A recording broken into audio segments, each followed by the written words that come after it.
자유에 대한 주제로 말씀을 준비해달라고 부탁을 받고 사도행전 16장 생각이 났습니다. 진정한 자유인은 누군가를 이용하는 대신에 의미와 가치 있는 일에 자신이 이용당한 것을 기꺼이 허락하는 사람입니다. 특히 하나님께서 자신을 사용하기 원하실 때, 하나님께서 나와 교제하기를 원하실 때, 그것이 어떤 형태든 그 교제가 때로는 축제의 형태일 수도 있고요, 때로는 고난의 형태일 수도 있어요. 고난을 주시면서 나와 교제하시자 말씀하실 수도 있어요. 사실은 축제의 형태보다는 고난의 형태로 주께서 나에게 교제를 걸어오실 때 훨씬 더 실감나게 주님을 만나 배울 수 있죠. 어떤 형태로 다가오시든지 간에 그대로 하시도록 맡겨드릴 때 그것이 내 힘이 되지 않고 더 큰 자유가 된다는 사실을 아는 사람이 그리스도인입니다. 내 마음대로 살 수 있는 자유보다 더 숭고한 것은 그분, 창조주 하나님의 마음대로 내가 사라지는 겁니다. 그리스도인이라고 하면서도 기꺼이 누군가에게 매이려고 하지 않는 사람, 싫은 소리 안 듣고 불편한 자리 안 가고 어색한 관계 안 맺고 매사에 깔끔하게 내 식구 잘 챙기고 정해진 시간의 틀 안에서 안 벗어나려고 하는 사람, 늘 비슷한 생각을 공유한 사람들과만 놀아서 자기 신념을 확인하는 것으로 만족하는 사람. 그러니까 하나님이 허락하신 느닷없는 무질서, 혼돈, 그런 것을 신비의 영역으로 받아들이지 않고 그 속에서 하나님이 자기 마음대로 하고 싶은 일 하시도록 믿음으로 맡겨드릴 줄 아는 능력이 없는 사람은 참으로 왜소한 사람입니다. 더 나아가서 내 욕망을 위해서 하나님을 이용해서 하나님을 우상으로 전락시키는 사람, 내 필요를 위해서 이웃의 마음을 훔치고 이웃의 아픔과 약점을 이용해서 권력을 얻으려는 사람은 결국 자기 자신이 자유로운 사람이 아니라 자기 자신이 얽매이고 심령의 자유를 내어버리는 사람입니다. 한번 상상해 보십시오. 내가 누군가를 미워했을 때, 누군가에게 의도를 가지고 접근했을 때, 누군가에게 정직하지 못했을 때 우리는 하나님께로 가는 길이 꽉 막히는 것을 경험했을 겁니다. 세상이 우리에게 행복을 주겠다고 했을 때 그 말은 자유를 주겠다는 말과 다름 아닙니다. 그런데 세상이 주는 자유는 사실 권력이 줍니다. 힘이 없으면 자유도 없다고 세상은 말합니다. 지금 우리가 사는 세상은 자유라고 하는 것은 주어지는 것이 아니라 하사받는 것이 되었고 허락받는 것이 되어버렸습니다. 세상의 자유는 철저하게 외적인 환경에 의해서 절대적으로 좌우된다는 것입니다. 세상에서 그래서 자유를 확대하려면 돈이 있어야 되고 힘이 있어야 됩니다. 세상이 말하는 자유는 내가 하고 싶은 일은 내가 마음대로 할 수 있고 내가 하기 싫은 일은 안 하고 다른 사람 시키는 능력을 자유라고 그럽니다. 결과는 상관하지 않아요. 그냥 기분만 좋으면 됩니다. 서로 구속하지 말고 쿨하게 만나고 쿨하게 즐기고 쿨하게 헤어지자고 말합니다. 느낌이 중요합니다. 가치는 따지지 않고 의미는 중요하지 않습니다. 이것이 세상이 말하는 자유입니다. 그런 식의 자유가 교회 안에도 들어와서 문제입니다. 그래서 하나님이 주시는 진리가 주는 자유함이 아니라 그냥 기분 좋게 만들어주고 내가 듣고 싶은 말 해주고 내가 바라는 것 목사님이 대신 구해주고 너무 기분 좋아서 가고 그것을 자유라고 착각합니다. 하지만 성경이 말하는 자유는 그것이 아닙니다. 하나님께서 창조하신 그 창조의 리듬과 박자를 따라 살아갈 때, 그 질서를 담고 있는 하나님의 말씀을 따라 살아갈 때, 그 말씀을 알고 담고 살도록 도와주시는 성령 의지하여 살아갈 때, 그때 비로소 자유로울 수 있다고 성경은 말해줍니다. 바로 그 자유가 있는 교회가 좋은 교회고 살아있는 교회인 것입니다. 목회하면서 제가 가장 정성을 드리는 것, 목표로 삼고 있는 것이 무엇이냐면 성도님들이 우리 하나님을 의식하면서 그 안에서 자유를 누릴 수 있는 영적인 생태계를 형성하는 겁니다.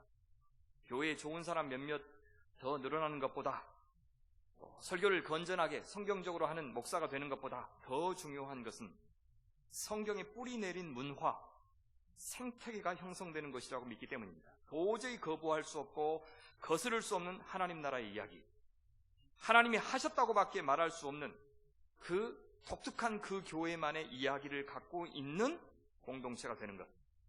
그래서 감히 이곳에서는 세상적인 욕망이나 야망이 위세를 떨칠 수 없는 그런 영적인 분위기를 만드는 것을 저는 목회에서 가장 중요하게 여기고 있습니다.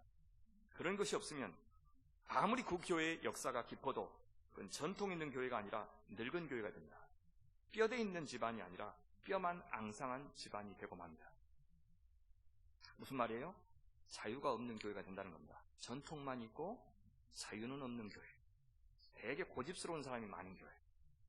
그런 교회, 소통이 전혀 안 이루어지는 교회가 된다. 왜? 사람이 해본 경험이 많기 때문에 하나님이 내 기대와 경험과 예상을 뛰어넘어서 무언가를 하실 수 있다고 하는 상상이 전혀 없는 사람. 해온 대로 하고 관성에 따라서 움직이는 교회. 그건 다 기진교회입니다.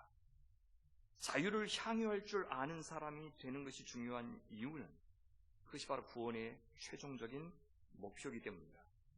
사랑할 줄 아는 거룩한 백성 창조. 그게 자유의 존재라는 말의 다른 표현입니다. 하나님을 감히 사랑할 줄 알고 하나님의 사랑을 받을 줄 아는 사람이 되는 것. 그것이 바로 기적 중의 기적이요. 인력으로는 안 되는 하나님의 신령한 복입니다. 나를 사랑할 줄 모르는 사람은 누구도 사랑할 수 없습니다. 그러나 나만 사랑하는 사람은 실은 나를 사랑할 줄 모르고 타인도 사랑할 줄 모릅니다. 그 사람은 자유가 없는 사람이기 때문입니다. 예수님의 구원은 나를 사랑할 줄 알고 더 나아가서 이웃을 사랑할 줄 아는 사람이 되는 기적을 만드는 사건입니다. 나는 나 혼자만으로 살 수 없고 나 혼자만의 힘으로 살아오지 않았다는 것을 인식하는 능력, 그리하여 기꺼이 타인이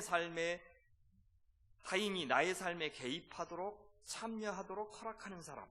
무슨 말입니까? 타인에게 자유를 줄 만큼 내 안에 여백이 많은 사람, 공간이 많은 사람이 되는 것. 내 안에 자유가 많은 사람이 되는 것.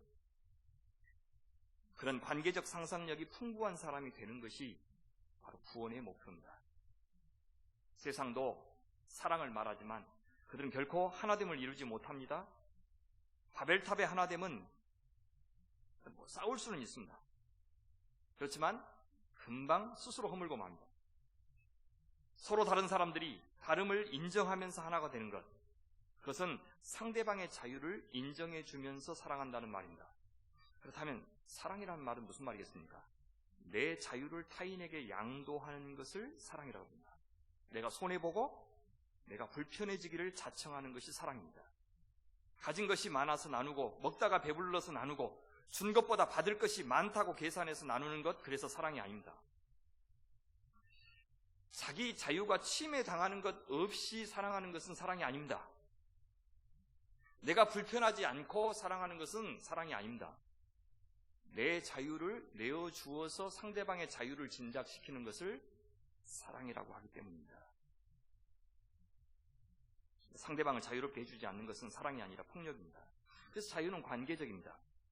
사랑의 관계 속에서 형성된 자유만이 진정한 자유입니다.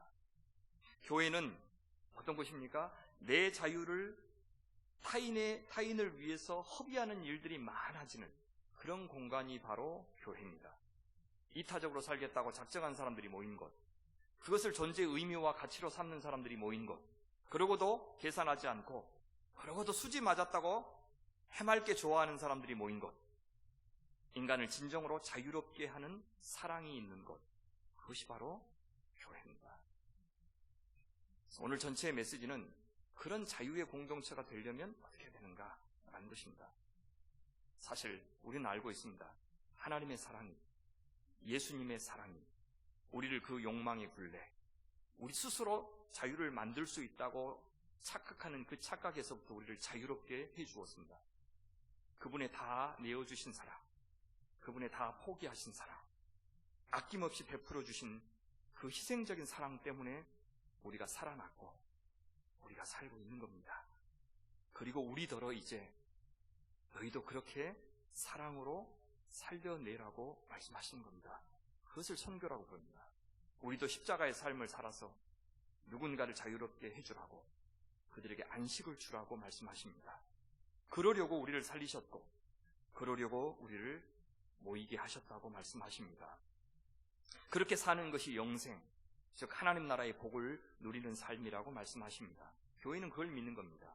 진짜 교회는 바로 그것을 진리라고 믿고, 도저히 말도 안 되는 것처럼 보이지만 십자가에서 돌아가신 예수님이 메시아라고 믿는, 바로 그런 방식의 사랑만이 진짜 사랑이라고 믿는 정신 나간 사람들이 우리 그리스도인이고, 그 예수처럼 사는 것이 진정으로 인간답게 사는 것이라고 믿는 사람들이 그리스도인입니다. 아니, 그런 사람들만이 그리스도인입니다. 아무도 사랑하기에 자발적으로 누군가에게 매이는 것을 비참하다고 말하지 않습니다. 눈을 떠도 그녀 생각, 감아도 그녀 생각, 깜빡이는 순간에도 당신이 보고 싶어요 라고 말하는 미친놈이 되지 않고는 사랑하지 못한 겁니다. 그 사랑의 노예로 나를 받아주기만 한다면 평생 오직 한 사람에게만 매여 충성스럽게 돌쇠로 마당쇠로 살겠다고 자청하는 미친 짓을 가리켜 전문 용어로 청혼이라고 이야기합니다. 무슨 말인지 못 알아들으시겠어요? 이때는 막 웃어줘야 됩니다. 막 웃어야 됩니다. 이렇게 해서. 네. 제가 심각한 사람이 아니니까 여러분 웃어야 될 타이밍에 겁나게 웃어주시면 좋겠습니다. 네. 그런 것도 모자라서, 그러니까 나 혼자만 살겠다고 생각하는 사람, 그래서 내 자유를 포기하지 않겠다고 생각하는 사람들은 절대 사랑하지 않습니다. 결혼하지 않습니다. 누군가에게 매이겠다, 이제는 그 사람에 의해서 내 자유가 침해되겠다라고 생각해야 결혼하게 되죠. 그것도 대단히 사실 엄두를 내는 일인데, 그것도 모자라서 또 내 자유를 더 포기해서 또 다른 혼돈과 무질서를 선택하는데, 그게 바로 자식을 낳는 일입니다. 그죠? 자식을 낳는다는 말은 그 자식에게 내 자유를 또 포기하겠다는 거죠. 우리 둘이만 잘 지내지 않고 또 자식에 의해서 내 자유가 침해당하겠다고 결단하는 것, 바로 그것을 사랑이라고 부르는 겁니다. 그래서 모든 생명은, 모든 의미 있고 가치 있는 그 생명은 사랑을 통해서만 형성이 된 겁니다. 어떤 사랑이요? 내가 내 마음대로 하지 않고 상대방을 인격적으로 대하고, 우리 주님께서 그를 바라보시는 시선으로 귀하게 여겨주면서 그를 높여주는 것, 존대하는 것, 환대하는 것, 그렇죠? 이런 사랑의 행위를 통해서만 생명이 생명되는 겁니다. 이 세상에서 얼굴 없는 사람들이 얼굴을 갖게 해주고, 그렇죠? 현상시켜주는 거죠. 현상시켜주고, 목소리가 없는 자들의 목소리를 들려주고, 성원권이 없는 사람들, 아무런 권리가 없는 사람들에게 권리를 주는 것, 이것이 진짜 사랑입니다. 내가 그 자유와 사랑을 주는 만큼 내 자유가 침해되는 거죠. 그래서 이 교회 안에서 진짜 자유의 역사, 사랑의 역사는 아무도 있어도 좋고 없어도 좋은 사람이 안 생기는 겁니다. 어떤 사람의 목소리도 크게 듣고 귀하게 듣고, 가진 것, 배운 것, 그다음에 지금 갖고 있는 삶의 조건 따지지 말고 누구든 하나님의 목소리로 들어주는 그런 환대의 정신이 있다면 바로 이것이 자유가 넘실거리고 하나님의 사랑이 넘실거리는 생명의 공동체가 될 것입니다. 예수님의 십자가와 부활은 외도한 우리를 향한 하나님의 재청원 사건입니다. 다시 매이겠다고, 우리가 버렸는데, 우리가 외면했는데, 우리가 떠났는데 주께서 다시 손 내밀어 우리가 하나가 되자고 그렇게 찾아와 주신 사건입니다. 그걸 위해서라면 목숨까지 바치겠다고 말씀하십니다. 신앙은 이제 다시 그분께 매이겠다고, 나도 그분만 사랑하겠다고 다짐하는 일입니다. 그분과의 관계에서만 참 자유를 누릴 수 있다고 믿겠다는 의지입니다. 그래서 내 자유를 포기하여 우리 하나님의 자유가 커지도록, 그래서 그분이 뜻하시는 바, 그분이 원하시는 바, 그것이 훨씬 지혜롭고 위대하니 나의 삶을 통해서 당신의 뜻이 이루어지도록 맡겨드리는 것, 그것을 바로 하나님을 사랑한다, 그렇게 표현하는 것입니다. 그래서 사랑한다고 고백은 하면서 정작 그분이 나를 통해서 당신의 원하시는 역사가 이루어지도록 허락하지 않는다면 무엇을 통해서요? 말씀 순종을 통해서. 허락하지 않는다면 그분은 살아계신 하나님이 아니라 우상으로 전락하는 겁니다. 그런 사랑과 자유가 만나서 인생은 이야기가 형성이 되는 겁니다. 인생의 이야기는 누군가를 사랑하는 사람이 되어가는 이야기고, 내가 점점 자유로운 사람이 되어가는 이야기입니다. 돈, 명예, 자리, 이름, 이런 것들에 매이지 않고 우리 하나님과 하나님의 말씀과 하나님 나라만 절대화하고 그 밖에 모든 것들을 다 상대화할 줄 아는, 있어도 좋고 없어도 좋은 것으로 만들 줄 아는 그런 가벼운 사람, 그런 가난한 사람, 그런 맑은 사람, 그런 명랑한 사람, 그런 사람이 되어가는 여정, 이것이 인생의 여정이 되어야 할 겁니다. 죽음을 눈앞에 두고도 끝까지 돈 걱정, 이름 걱정, 명예 걱정, 그런 걱정하는 사람이 어떻게 그리스도인이라고 할 수 있습니까? 아시아에서 전도하는 사도 바울 일행의 모습이 16장에 나오는데요.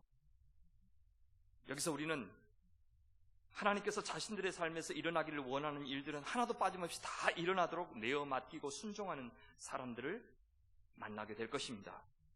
이 교회도 사실 그 자유를 경험한 교회 아닙니까? 서문이라고 하는 허울 좋은 거짓 안전장치를 하나님께서 무너뜨리셨습니다. 성상을 파괴하신 겁니다. 그것이 종교개혁의 핵심적인 정신입니다. 그래서 온전히 한 이름 한 전통에 갇히지 않고 하나님의 나라, 그것만이 오롯이 여러분들 앞에 최고의 가치가 되도록 그 아픈 역사를 여러분에게 안겨주신 겁니다. 그러셨으니 이제 과거에 매이지 말고 말씀으로 인도하시고 열어가시는 그 하나님 나라의 새로운 역사에 기꺼이 참여하시기를 바랍니다. 바울은 요한 마가를 선교 여행에 데리고 가는 문제를 두고 바나바와 다툰 후에 헤어집니다. 그리고 실라를 새로운 동역자로 영입합니다. 그리고는 앞서 전도한 아시아 여러 지역들을 다시 신방해요. 핍박을 피해서 도망치듯 겨우 빠져나왔는데 전도받고 회심한 교회들이 잘 서나가고 있는지, 갓 주님을 영접한 사람들이 잘 지내고 있는지, 자기가 받은 그 핍박을 그들도 받고 있음에 분명할 텐데 그 핍박 속에서 신앙 잘 유지하고 있는지 염려되어서 위험이 뻔히 기다린 줄 알면서 다시 그곳으로 들어갔습니다. 성도들이 이 사도 바울의 방문을 받고 얼마나 큰 위로를 받았을지 아마 여러분도 짐작하실 겁니다. 특히 루스드라에서는 앞으로 평생의 복음의 동지가 될 디모데라고 하는 젊은 동역자를 얻었습니다. 여러 성을 돌아다니면서 그 디모데와 함께 복음을 전했습니다. 바울 일행의 이 아시아 사역을 사도행전 저자는 이렇게 평가합니다. 16장 5절에 보시면 이에 여러 교회가 믿음이 더 굳어지고 수가 날마다 늘어가니라.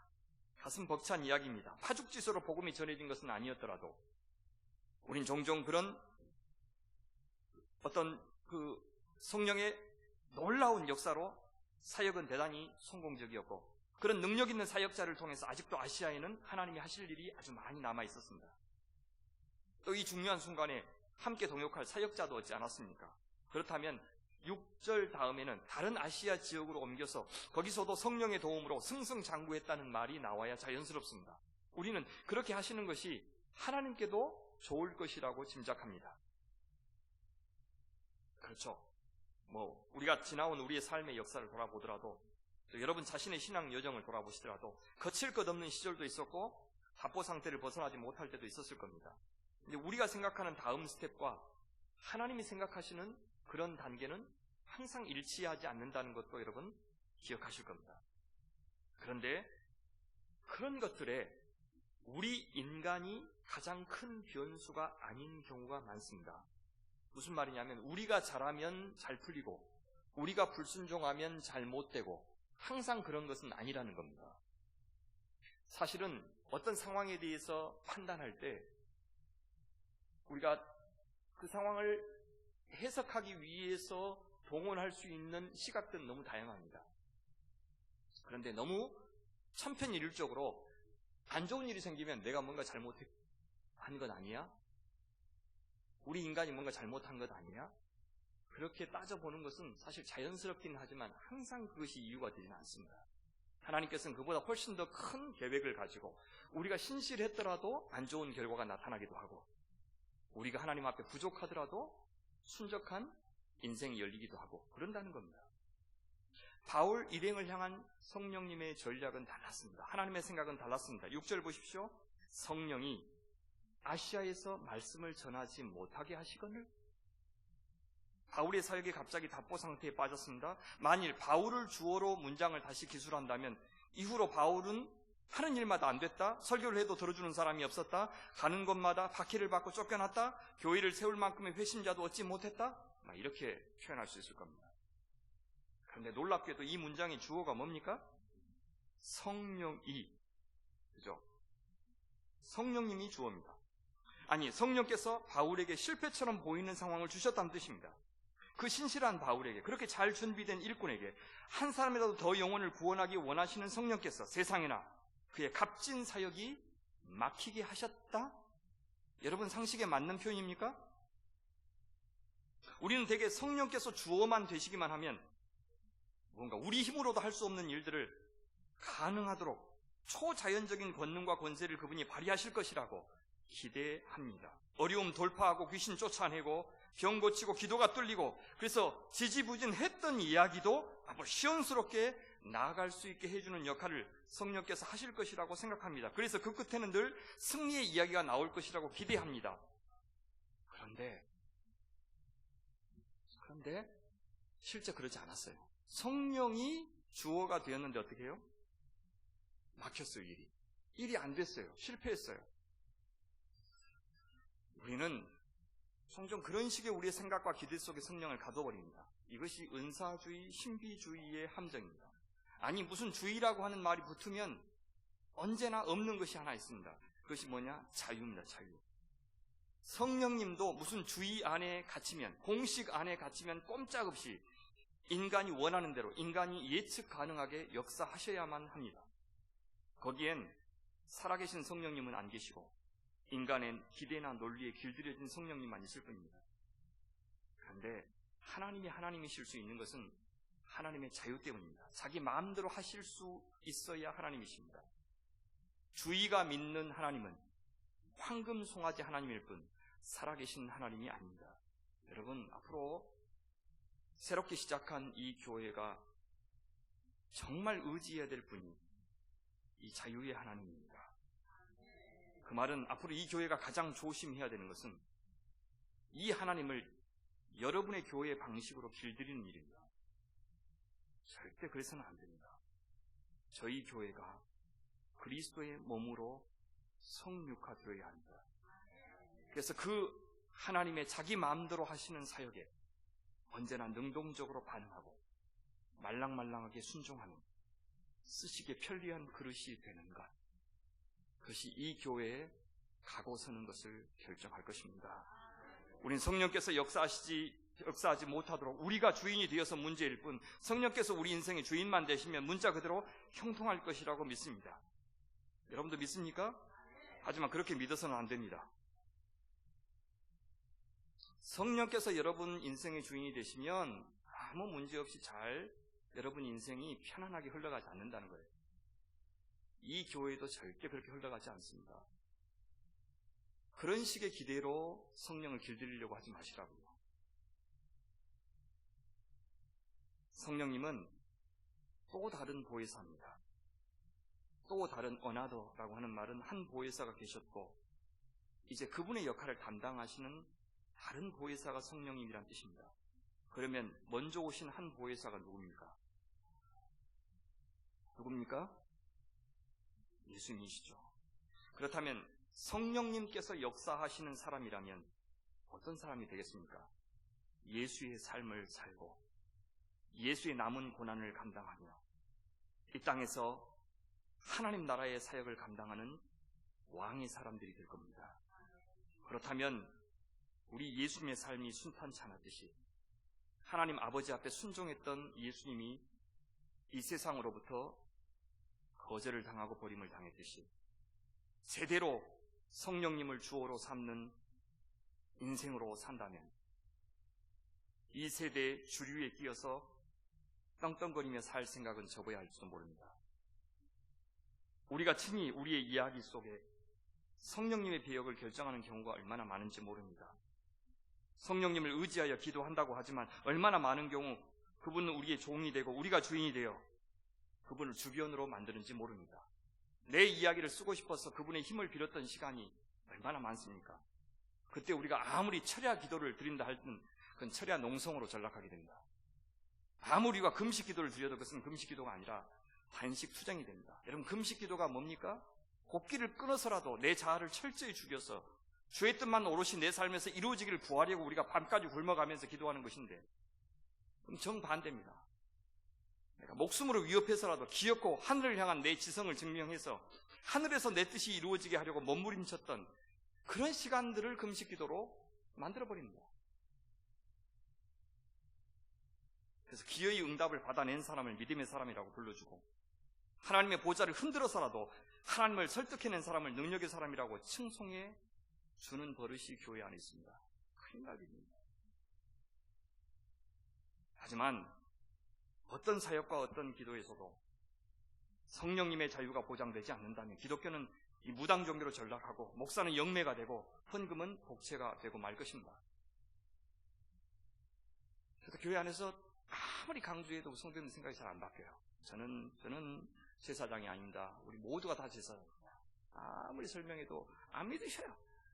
제가 바빠서 우리 부목사님 계신 신방 보내면 중간 무당 왔다고 서운해하십니다. 우리 또 부목사님 시간이 없으셔서 전수사님 보내면 새끼 무당 보냈다고 또 막 상처받으십니다. 큰 무당이 와야 영험한데 환장 얻었어요. 왜 이렇게 안 바뀝니까?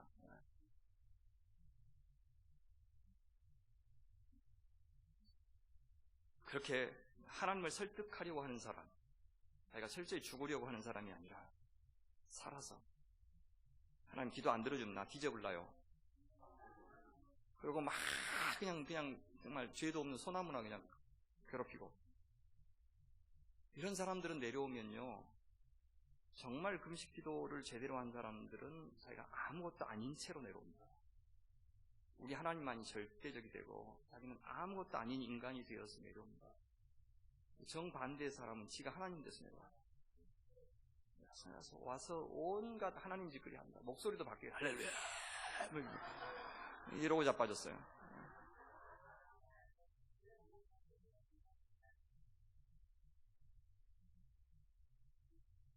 그걸 뭔 이야기 하면 상식이 안 통해도 나만큼 기도해봤어 이런 소리나 했었고, 조금 심각한 놈들은 영이 맞지 않은 것 같은데요 막 이런 소리 연병하고 있어요. 이게 교회를 망친 겁니다. 지가 하나님같이 되는 그런 녀석들 때문에 신령한 것은 우리가 흉내낼 수 없습니다. 그게 제일 무섭고 그게 제일 사탄이 역사하기 제일 좋은 조건입니다. 인간은 피조물이 되어야 됩니다. 아무것도 아닌 존재. 그래야 성령께서 가장 왕성하게 역사하십니다. 말씀이 있느냐 없느냐 그것이 중요한 것이 아니다. 말씀이 있으면 은사주의가 아니고 말씀이 없으면 은사주의가 되는 것이 아닙니다. 그런 사람들이 말씀을 가지면 그 말씀이 권력이 돼요. 그것으로 사람들을 얼마나 부리고 조종하고 마음 훔치고, 성령의 자유가 넘실거리지 않는 사람이 말씀을 가지면, 거기다 은사까지 가지면 정말 무서운 사탄의 도구가 된다고요. 말주변까지 좋은, 이만희 보지 않습니까? 그렇죠? 핵심은 자유입니다. 성령이 진리 안에서 자유롭게 역사하시도록 맡겨드릴 때만 진정으로 의미 있는 하나님의 역사가 일어나는 것입니다. 모든 걸 다 갖춘 듯이 보이는 일꾼을 통해서 얼마든지 전개하실 수 있는 아시아 사역, 느닷없이 통고도 없이 막으시는 모래한 성령 하나님, 예수님을 광야로 내쫓으시고 사탄에게 시험받게 하시는 성령 하나님, 절대로 길들여지지 않는 우리에게는 참으로 낯선 하나님, 우리는 매번 그 뜻을 알 수가 없습니다. 모르는 그 미지의 영역이, 그러나 하나님을 하나님 되게 하고 인간을 피조물 되게 하는 겁니다. 몰라도 사랑할 수 있고 몰라도 순종할 수 있으니, 알고 나서야 믿겠다고, 알고 나서야 순종하겠다고 우리가 뺐으면 안 되는 일입니다. 그래서 기어이 쓸만한 논리, 기어이 쓸만한 이론 만들려고 해서는 안 됩니다. 우리는 기발한 전략이나 기획으로는 도저히 담아낼 수 없는 하나님의 이 느닷없는 역사와 간섭과 개입을 요청하는 그런 믿음이 있어야 됩니다. 그래서 어떻게 그렇게 훌륭한 교회를 일구셨습니까? 어떻게 그렇게 자식을 잘 키우셨습니까? 이렇게 누군가 물으면 어떻게 대답해야 돼요? 어쩌다 보니까 이렇게 되어버렸습니다. 속도 모르고 따라왔는데 오다 보니까 여기까지 와버렸습니다. 앞으로 어디로 가야 될지 당최 모르겠습니다. 이렇게 대답해야 제대로 된 인간이라고요. 인생이 그렇지 않아요? 정말 어떤 공식이 있습니까? 저는 지금 이걸 3번째 개척을 했고요. 이 교회도 개척할 때 300명 넘으면 분립하겠다고 정관에 아예 못 박아놓고 그렇게 개척을 했습니다. 300명 넘었어요. 제가 분립하면 제가 나가기로 약속을 하고 개척을 했습니다. 이제 근데 장로님들이 완전히 지금 뭐 생각하고 있습니다. 지금 완전히 뭐 그런 적 없다고 막 그렇게 모 교회가 튼튼해야 되니 어쩌니 막 그렇게 이상한 논리를 좀 막 허락을 안 해주시는데 저는 나가고 싶습니다. 왜요? 개척 교회를 할 때만 누릴 수 있는 하나님의 역사가 있습니다. 그렇게 아무것도 안 보일 때, 아무것도 갖고 있지 않을 때, 절대적으로 하나님만 의지할 수밖에 없을 때, 내 믿음이 좋아서가 아니라 상황이 그러하니 주님만 의지할 수밖에 없을 때만 경험할 수 있는 그 성령님의 놀라운 자유의 역사가 있단 말입니다. 그것을 맛본 사람들은요, 큰 교회, 안정된 교회 가가지고 똑같은 설교 몇 번 하면서 그 자리 지키는 그런 짓 못합니다. 내가 일구지도 않았는데 후임으로 들어가서 마치 내가 큰 목사인 것처럼 그렇게 행세하는 그런 짓 못합니다.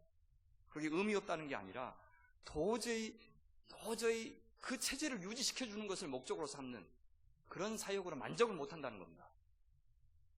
여러분 서문교회 안에 있을 때도 유익을 누리셨겠지만 나와서 광야에서 주님께서 역사하시는 것을 경험할 때 다시 처음 신앙생활 시작할 때로 돌아가시는 겁니다.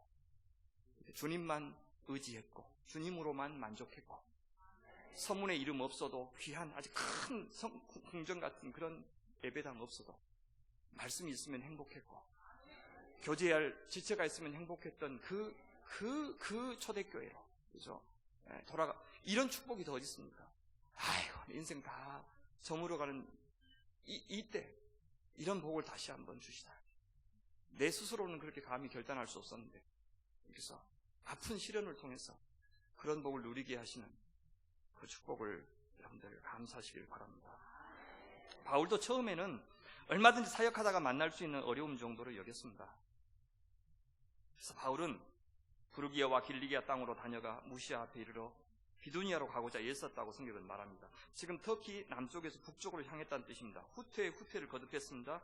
바울의 영빨이 떨어진 겁니까? 바울의 믿음이 예전만 못해서 그런 겁니까? 아니면 바울을 연단하려고 하나님께서 실패를 주신 겁니까? 몰라요.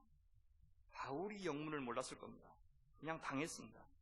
우물을 파기만 하면 찾아와서는 빼앗아버리는 그랄 사람들에 의해서 이삭이 뒷걸음질만 거듭했던 것처럼 그도 계속 후퇴를 거듭했습니다. 하지만 우리는 그저 당하기만 했던 이삭의 그 거룩한 뒷걸음질 끝에 르호봇의 은혜를 주셨던 하나님을 기억하실 겁니다. 우리는 자꾸 무슨 일의 의미를 알려고 하고 잘 알지도 못하면서 자꾸 내 고난이나 타인의 고난에 대해서 서둘러 의미를 부여하려고 합니다. 그렇게 자꾸 서둘러 의미를 부여하는 것이 습관이 되면 정말 하나님께서 하시는 일을 못 보고 그분이 하시는 말씀도 못 듣게 됩니다. 사역자로서 저도 일 없이 기다리고 말 없이 당해야 될 때가 많이 있었습니다. 실패자처럼 보이기도 하고 무능한 자가 되기도 하고 게으른 사역자가 되기도 하고 때로는 소명도 없고 뭣도 없고 그냥 밥벌이 하려고 일을 하는 사람처럼 보이는 시절도 있었습니다. 억울한 일 많이 겪죠. 말도 안 되는 오해도 받았습니다. 물론 핏대 세우고 항변한 적도 있지만 그냥 그렇게 생각하라고 당신 말대로 난 그런 사람일 수도 있겠다고 내버려둔 일이 더 많습니다.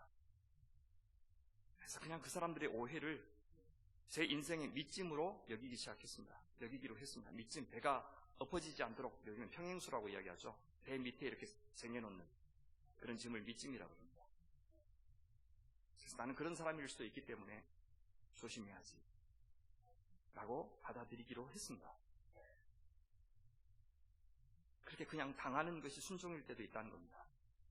그렇게 후퇴하는 것이 실패가 아니라 순종일 때도 있다는 겁니다.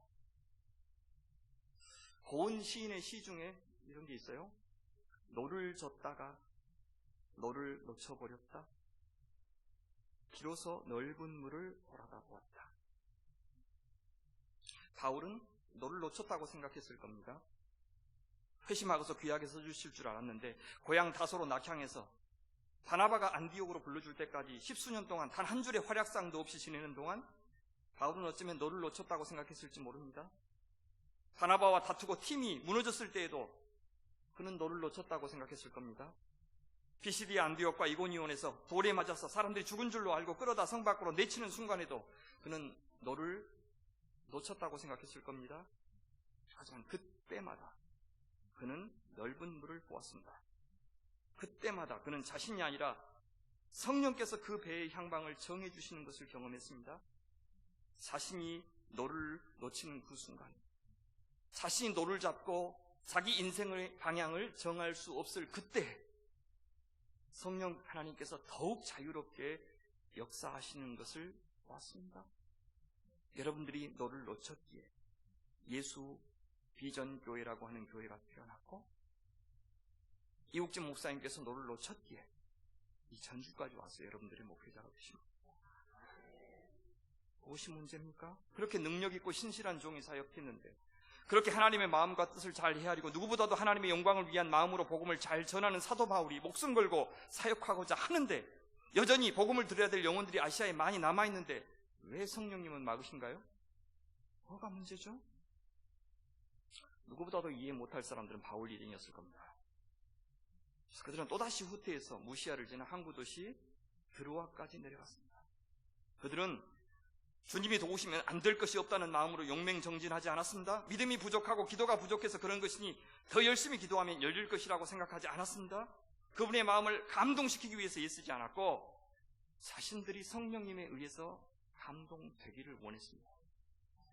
이 상황에서 성령님은 뭐라고 하시는지, 왜 이런 상황을 여시는지 잘 듣고 싶어 했습니다. 그렇습니다.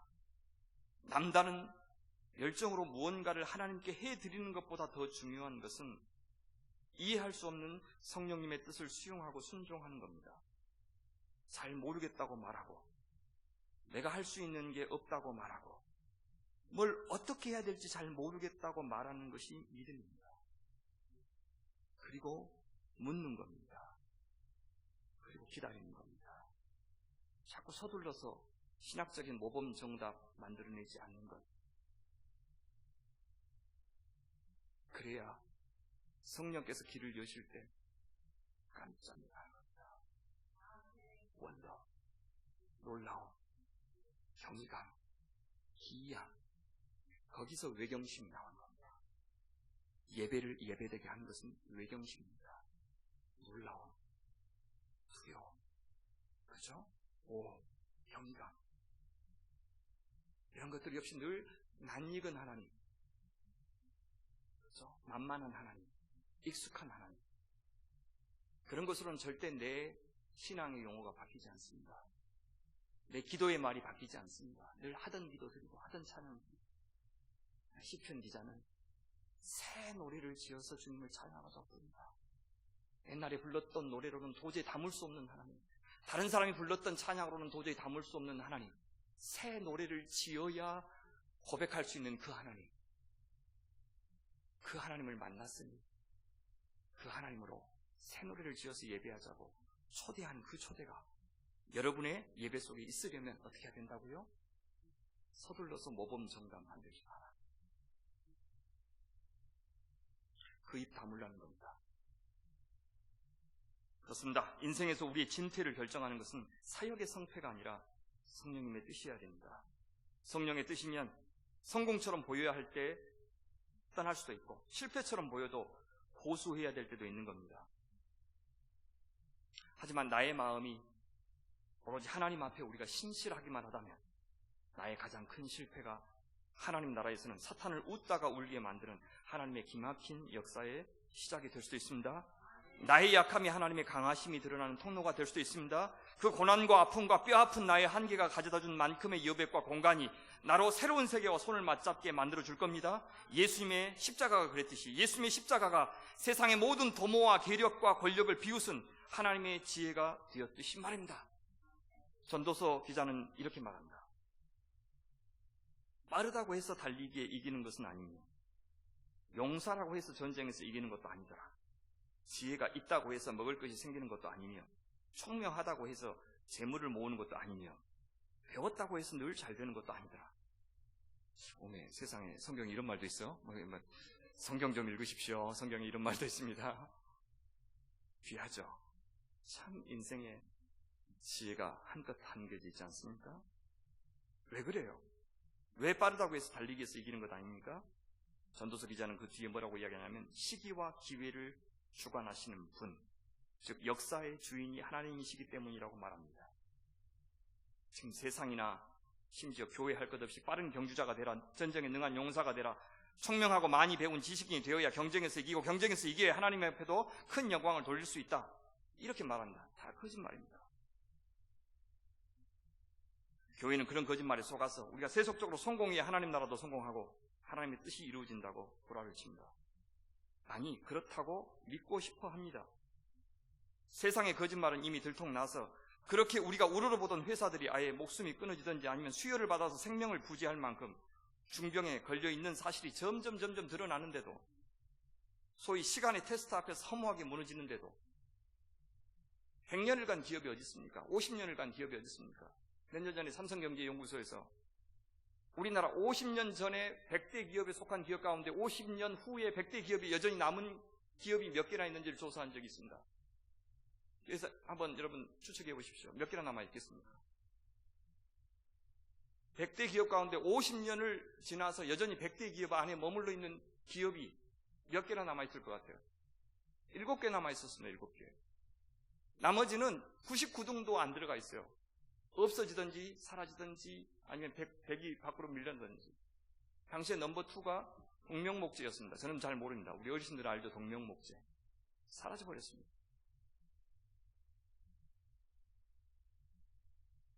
교회도 그럴 수 있다는 겁니다. 바울에게 하나님은 꿈으로 자신의 뜻을 보이셨습니다. 꿈속에서 마게도냐 사람 하나가 바울에게 와서 건너와서 우리를 도와주십시오, 그렇게 말하는 것을 보았습니다. 사랑하는 여러분, 주님의 길을 걸을 때 우리 이 음성에 민감하시길 바랍니다. 나에게 유익한 길보다는 내가 유익을 줄 수 있는 길이 주님이 나를, 우리 교회를 부르시는 길일 때가 많습니다. 건너와서 우리를 도와주십시오. 우리 교회가 필요로 하는 사람을 달라고 구하지 말고 우리 교회를 필요로 하는 사람을 보내달라고 구하시길 바랍니다. 우리 교회가 필요로 하는 사람을 구할 때 그 사람은 자원으로 전락합니다. 쓰기에 좋은 자원, 영원이 아니라 우리 교회를 필요로 하는 사람, 우리 교회가 있어서 살아날 사람들, 그런 사람들을 많이 보여주십시오. 섬겨야 될 사람들, 도와야 될 사람들, 기도해 줘야 될 사람들, 그런 허물이 많고 공간이 많고 혼돈이 많고 무질서가 많은 사람들 보내주십시오. 그래야 어때요? 우리가 깨어있어요. 그래야 우리가 깨어있다. 내가 움직이지 않으면 도저히 이 교회가 돌아가지 않을 만큼 필요가 많은 그런 공동체가 되어야 이 공동체가 살아나지, 내가 놀아도 공동체 잘 돌아가는 교회는 이미 죽은 교회입니다. 제가 인생에서 하나님께 잘한 건 별로 없지만 굳이 찾는다면 누군가 건너와서 도와달라고 했을 때 계산하지 않고 몸이 부서져도 도왔다는 사실입니다. 중국 수없이 드나들었고 시골교회 봉사하고 개척하고 매일 성경 묵상과 설교, 거의 자원봉사 수준으로 목회하고 외부에서 받는 사례비 다 모아서 여러 선교단체, 선교 집회 가고 포스타 집회 가고 지금까지 해오고 있습니다. 그렇게 했더니 하나님께서 제가 헌신한 것보다 몇 배는 더 갚아주셨다라고 해야 간증거리가 될 것 같은데 전혀 그렇지 않습니다.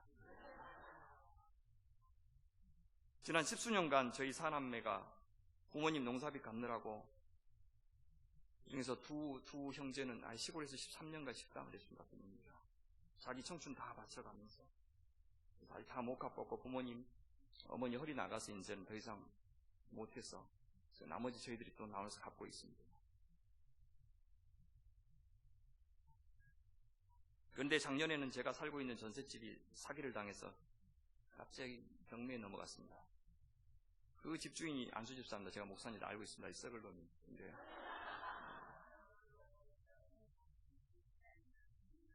내가 진짜 그런 낌새가 보여서 그러지 말라고 했는데도 하나 깜짝 않습니다. 목회하면서 좀 쿨하게 하려고 사택 없고 차도 없고 가스비도 없고 아무것도 없다. 나 똑같이 직장생활 하는 사람처럼 바뀌었다. 그런데 집이 경매로 넘어가니까 겁나 후회되더라고요. 사택 준다 그럴 때 받을 걸 진짜. 괜히 멋있게 목회하려다가 진짜. 그래서 뭐 주섬 저한테 대출도 잘 안 해주더라고요. 어떻게 해가지고 또 돈 모아가지고 제가 2순위였는데 받아서 얼떨결에 집 장만했습니다. 그래서 아니 좀 돈 상관없이 좀 열심히 살아보려고 했는 목회자한테 좀 이쁘게 좀 집 주면 안 됩니까? 뭐 그런 식으로 집을 주셔야 되겠어요? 네? 꼭 하나님 그런 식으로 일하셔요. 그러니까 하나님한테 친구가 없는 거예요.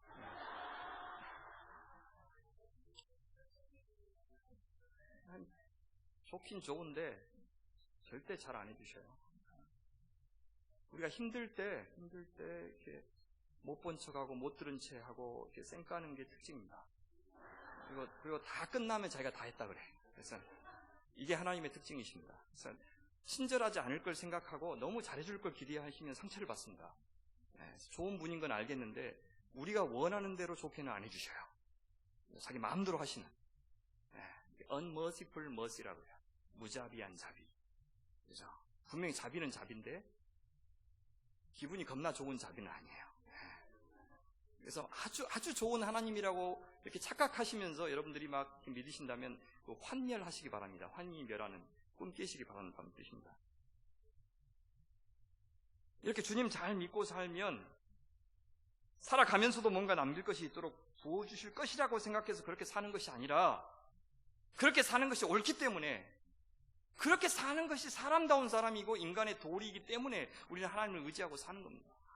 내가 멍청하고 내 능력이 약하고 내 기대대로 되지 않았다 할지라도 하나님의 지혜와 능력으로 만드시는 역사가 훨씬 의미가 있고 가치 있고 결국 나에게 가장 좋은 것이라고 믿고 지금 당장 마음에 안 들더라도 그분을 의지하고 신뢰하는 겁니다.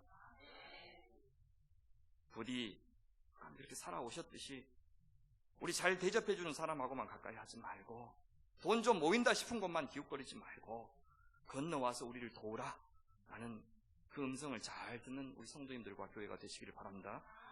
바울은 그 환상 보고 어떻게 했습니까? 본문에는 잘 안 나와 있습니다. 하지만 분명히 바울은 그 꿈을 일행과 나눈 것이 분명합니다.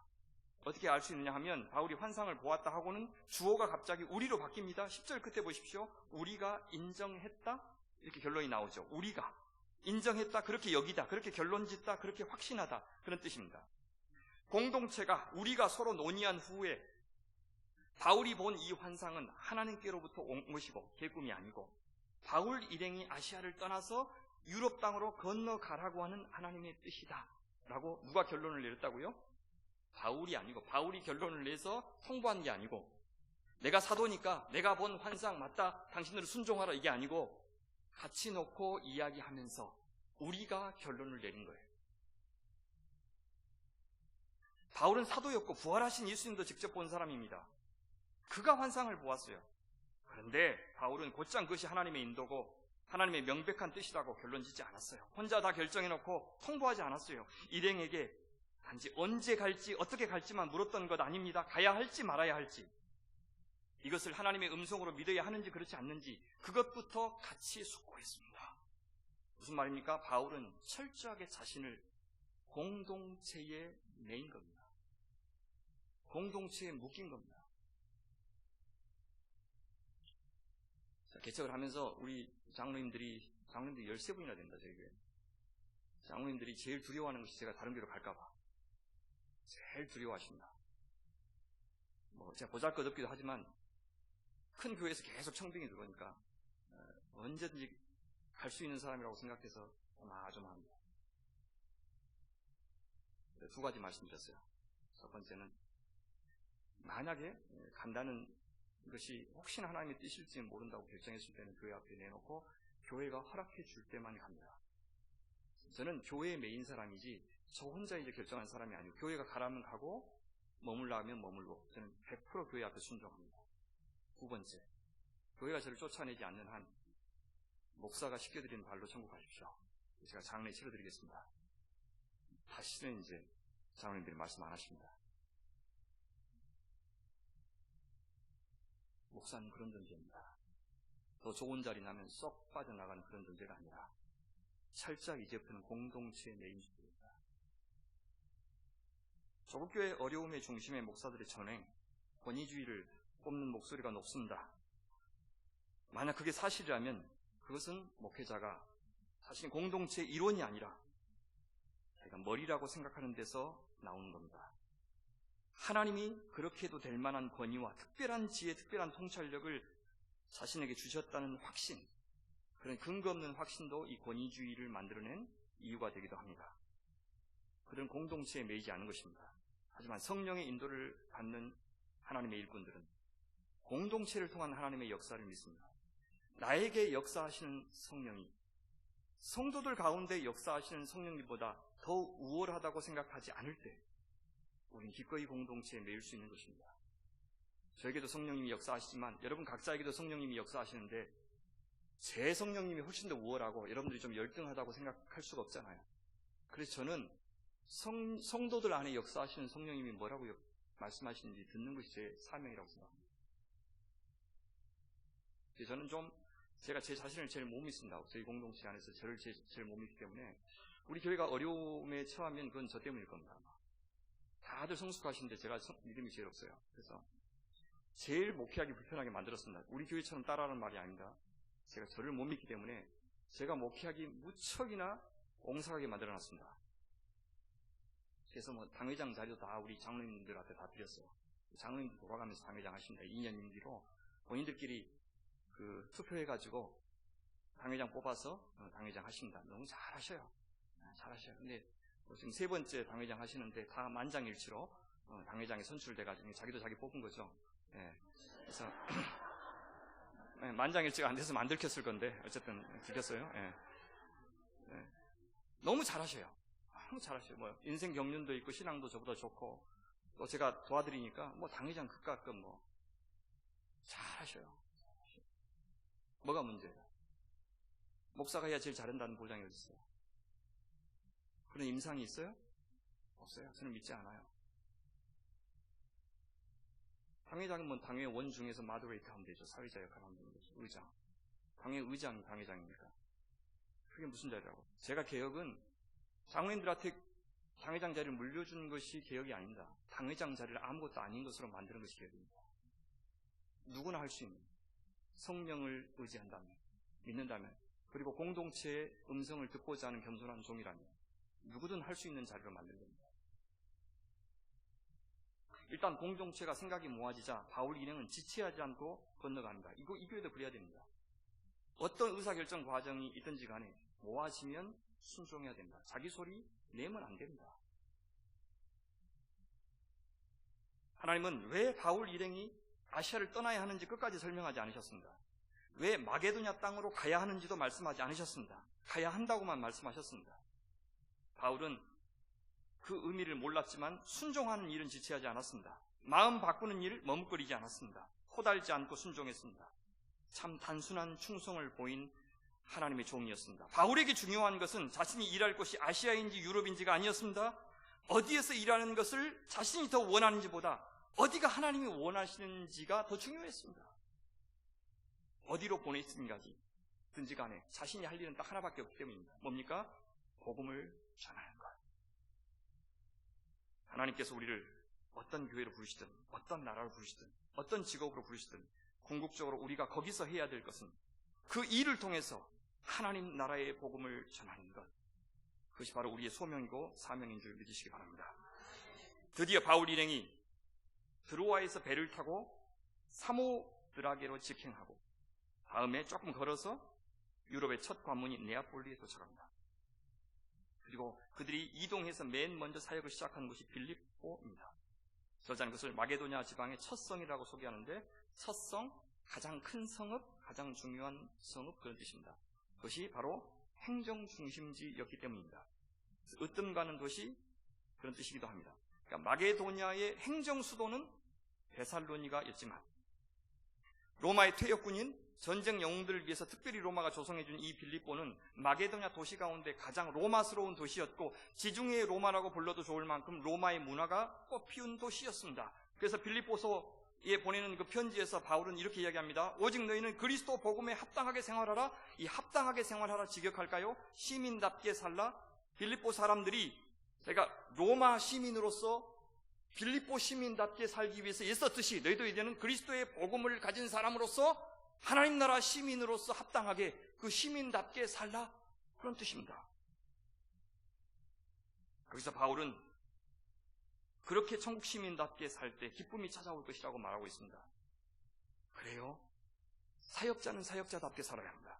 성도는 성도답게 살아야 합니다. 사역자는 일단 목회 사역에 들어서는 순간 절대 누리지 말아야 될 것이 있습니다. 절대 넘보지 않아야 될 것이 있습니다. 그렇게 살기 싫으면 목회자를 하면 안 돼요. 저는 그렇게 생각합니다. 타지 말아야 될 차가 있고요. 살지 말아야 될 집이 있습니다. 받지 말아야 될 돈이 있다고요. 그런 걸 다 누리려면 왜 목회자를 해요? 성도들에게 할 말이 없습니다. 글쎄요. 골프에 대해서 사람들 생각이 다 다를지 모르지만 성도들이 대부분 누리지 않는데 골프를 어떻게 합니까? 그건 문제라고 생각해요. 하나하나 사역자다운 것이 우리나라에서는 무엇을 의미하는가? 이 지역에서는 무엇을 의미하는가? 이 공동체 안에서는 사역자로 산다는 것이 무슨 의미인지를 되게 신중하게, 민감하게 그렇게 저는 결정해야 된다고 생각을 해요. 목회자와 부목사 사이에 임금 차이가 엄청나게 크면 부목사는 더 이상 동역자가 될 수가 없습니다. 그러니까 굉장히 많은 부분에 있어서 신중해야 돼요. 성도들도 마찬가지입니다. 그리스도인으로 살기로 작정할 때부터 절대로 넘보지 않아야 될 사람이 있습니다. 절대로 해서는 안 되는 짓이 있습니다. 절대로 맺어서는 안 되는 관계가 있는 겁니다. 그렇게 해서는 십자가 일꾼으로 살 수 없기 때문입니다. 바울이 그런 빌립보에 도착했습니다. 빌립보에 도착해서 바울 일행이 맨 처음 찾아간 곳이 기도처였습니다. 무슨 뜻입니까? 보통은 바울이 찾아가면 유대인의 회당을 찾아갔는데 기도처를 찾아갔다는 것은 그 빌립보에는 무엇이 없었다고요? 회당이 없었다는 것입니다. 회당이 없었다는 것은 무슨 말이냐면 유대인은 남자 10명만 있으면 회당을 만들 수 있었어요. 그렇다면 유대인들이 가는 곳마다 회당이 있어요. 그런데 빌립보에는 그 큰 도시고 중요한 도시에 회당이 없었다는 것은 유대인 몇 명이 없었어요? 유대인 남자 10명이 없을 정도로 철저한 로마화된 곳이었다는 뜻입니다. 유대인들은 도저히 발을 붙일 수 없는 곳이었다는 뜻입니다. 그렇다면 복음의 불모지일 뿐만 아니라 복음을 전하기에는 너무나 어려운, 도대체 무슨 말을 하면 알아들을 만한, 유대인들은 그래도 알아듣잖아요.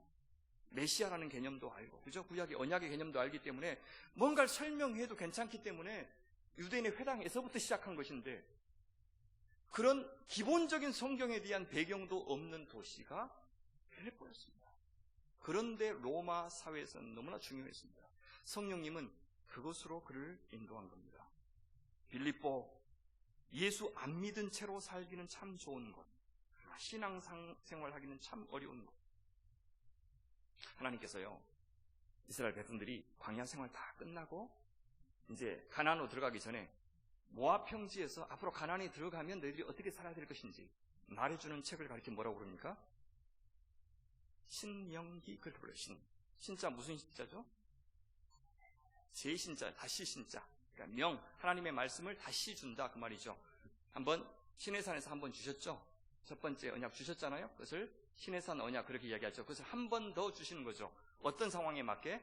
가나안 땅에 살 상황에 맞게 한 번 더 주신 책을 바로 신명기 그렇게 부르죠. 드로노미. 그 신명기 안에서 뭐라고 그러냐면 하나님께서는 이 광야 굉장히 위태로운 곳이었다. 그러나 광야보다 더욱 위태로운 곳이 어디냐? 젖과 꿀이 흐르는 땅 가나안이다. 신앙생활 하는데 진짜 힘든 것은 결핍, 빈곤, 상실 이런 것이 아니라 풍요로움, 넉넉함, 걱정 없음, 하는 일마다 다 잘됨, 이런 것들이 훨씬 더 너희의 신앙을 위협하는 요소가 될 것이다. 말씀합니다. 편안할 때 기도가 나오던가요? 쪼들 때 기도가 나오던가요? 여러분 신앙이 일치월장하고 우리 하나님을 만날 때가 하는 일마다 잘 될 때던가요? 아니면 하는 일마다 막힐 때던가요? 우리 다 알고 있습니다. 그래서 하나님은 우리 인생에서 고난, 광야 끝나지 않게 하신 겁니다. 그래서 고난이 없어지는 것, 그래서 하는 일마다 다 잘 되는 것, 그것을 신앙의 결과라고 생각하시면 안 됩니다. 인생 끝까지 고난은 사라지지 않습니다. 심지어 육신의 고난까지 얻게 되죠. 늙으면 다 아프게 되어 있습니다. 아픈 거 당연하게 생각해야 됩니다. 자꾸 낫게 해달라고 기도하지 마세요. 어르신들 절대 그 기도 안 들어주십니다. 내일은 더 아픕니다. 예. 허리 아프다가 허리 좀 나아지면 이제는 팔 아프고 다리 아프고 그 다음에 속 창아리도 아프고 그 다음에 자식들 때문에 하여튼 뭐 고생도 하고 인생 끝까지 고생하다가 결국 돌아가십니다. 아예 기대를 하지 마세요. 끝까지 좀 마음을 잘 지키도록. 겉사람은 그렇게 후패해 가지만 속사람만은 우리 주님을 향한 신실한 마음만 변치 않도록 해달라고. 크리스토퍼 라이시라고 하는 분이 있습니다. 우리의 가장 20세기 21세기의 위대한 설교가 존 스토트의 후임입니다. 존 스토트가 돌아가시기 직전에 마지막 의식이 남아 있을 때 크리스토퍼 라이시 찾아가서 이제 마지막 대화를 합니다. 목사님, 마지막 소원이 무엇입니까? 목숨이 끊어지는 그날까지 주님 앞에 신실하고 싶습니다. 마지막 소원이에요. 그리고 나서는 이제 의식을 잃고 돌아가셨어요. 주님 앞에 구름받는 그 순간까지 신실하고 싶습니다. 소망합니다. 얼마든지 성공적인 사역을 이어갈 수 있는 황금어장 아시아 놔두고 하나님이 바울 보내신 것은 불과 몇 명의 유대인 여인들이 기도하는 빌립보의 기도처였습니다. 안정된 목회하던 사역자 하루아침에 교회도 없는 선교지로 떠나 보내는 것과 같은 상황입니다. 우리 인간은 숫자만 보기 쉽지만 그러나 하나님의 전략과 관심은 달랐습니다. 하나님은 남성 중심의 사회에서 남자도 아니고 여자들만 주로 있는 곳에서 바울이 사역을 하게 하신 겁니다. 예수 그리스도만이 왕이시라는 메시지를 가지고 가는 사람이 가이사만이 유일한 왕이라고 철저하게 믿고 있는 로마화된 도시 빌립보로 가게 했습니다. 바울이 복음을 전하자 두아디라 출신의 자색 옷감을 파는 여인 루디아, 이 루디아는 사람 이름이 아닙니다. 사람 이름이 아니라 루디아는 요즘 같으면 어르신들은 그러죠. 뭐 루디아 나주 주시면 나주댁 그래 부르죠. 그죠? 전주댁, 광주댁, 한평댁 이렇게 부르죠. 제가 한평 사람입니다. 한평댁, 영광댁 그렇게 부르죠. 그 루디아는 루디아라고 하는 지명입니다. 그러니까 루디아댁 그 말이에요. 진짜 이름은 몰라요. 사실 누구라고 학자들이 추측을 하냐면 빌립보서에 보면 유력한 두 여인 이름이 나오죠. 유오디아와 순두개 나오죠. 순두부가 아니라 순두개. 그래서 나오죠. 두 사람이 사실 그 빌립보 교회의 분쟁의 어떤 원인이 돼요. 이게 남성들이 별로 없는 교회 안에서 여성 파워가 굉장히 셌던 것으로 보이고요. 그 두 사람 중에 한 사람이 루디아가 아니었을까? 학자들이 짐작은 하지만은 어쨌든 루디아는 사람 이름이 아니고 지명 이름이다. 여러분, 유럽의 복음의 문을 여시는 하나님의 엄청난 역사가 유럽 문명 전체를 뒤바꾸고 뒤엎고 뒤집는 역사적인 대전환이 빌립보에 사는 한 여인의 마음이 열리는 데서부터 시작된 겁니다. 바로 이 사건부터 유럽 전체가 바뀝니다. 누가 짐작했겠어요? 응? 사사시대의 비극을 끝낸 희망이 루시라고 하는 한 여인으로부터 시작되었고 후손 다윗을 준비하는 선지자 사무엘이 한 여인 한나의 간절한 기도에서 시작되었다는 것을 우리는 기억합니다. 아무도 몰랐습니다. 조국교회 전체를 변화시키는 영적인 역사는 조국교회 집단적인 회심과 각성에서 시작되는 것이 아닙니다. 종교개혁 500주년 제발 그 소리 그만했으면 좋겠어요. 그래서 뭐 어쨌다는 건데요? 그래서 뭐요?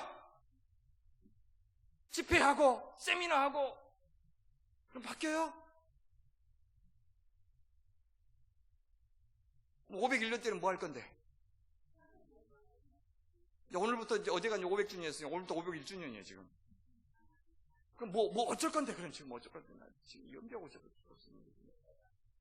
제발 좀 그런 짓거리 안 했으면 좋겠어요. 네?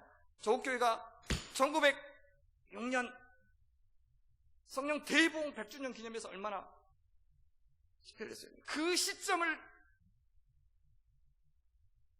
중심으로 조국교회가 나락으로 떨어졌습니다. 알아야 돼요. 제발 좀 남 보이기 위해서 자리 차지하려고 한마디씩 연단에 올라가서 논문 발표하고 집회하고 기도하고 그런 쇼업하지 말고 그런 걸로 바뀌는 게 아니에요. 여러분, 루터는요, 자기가 절대 종교개혁 하려고 생각하지 않았던 사람입니다. 생각한 적이 없어요. 왜요?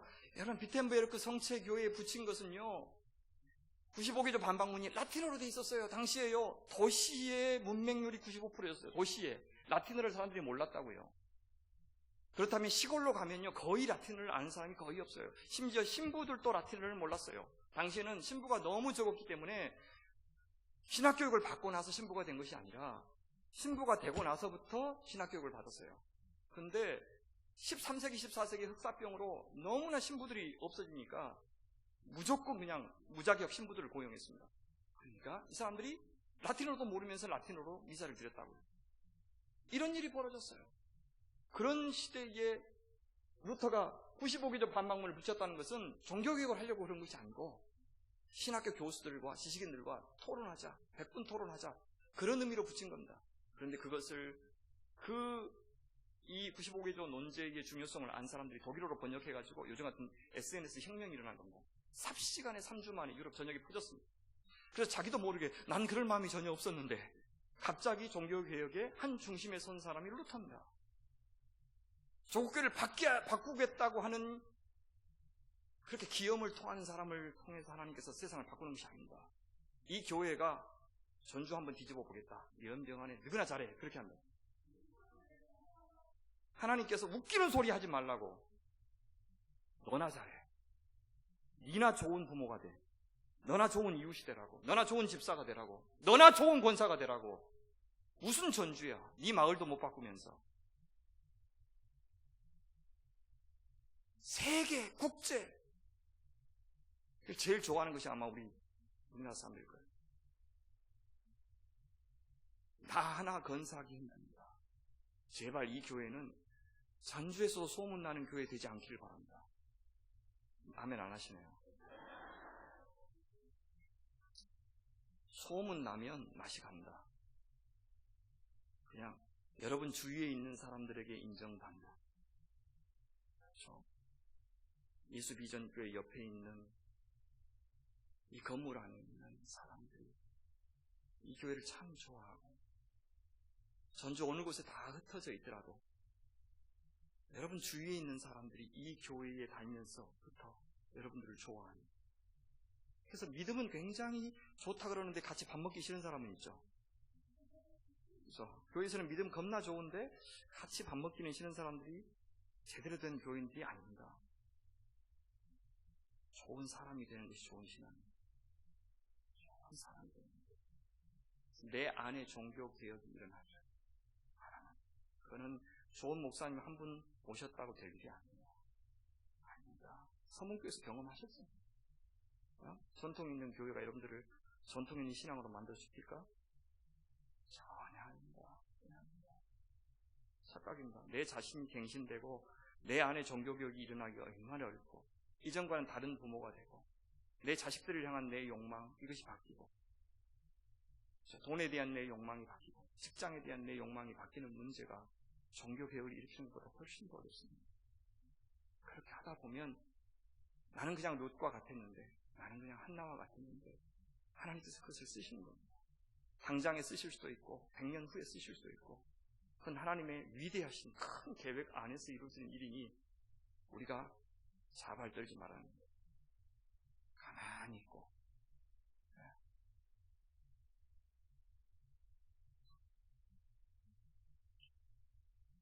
의인 10명이 있어서 하나님이 그 도시를 구원하려고 했듯이 의인 그 10명을 통해서 그 도시를 구원하려고 하신 것이 아니고 의인 10명이 있어서 하나님이 그 도시를 구원하려고 하셨던 것처럼 오늘 루디아 같은 한 사람이 있으면 그 사람 때문에 하나님은 이 지역을 살리실 겁니다.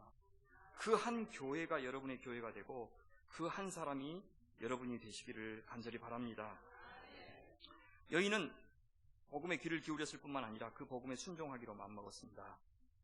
여인의 직업은 자색 옷감을 파는 일이었습니다. 매우 고급스러운 직업이었습니다. 그런 여인이 예수 믿기로 결심했다는 것은 무슨 뜻입니까? 자신의 모든 경제적인 부요보다 예수님을 더 값진 보화로 인정하겠다고 결심한 겁니다.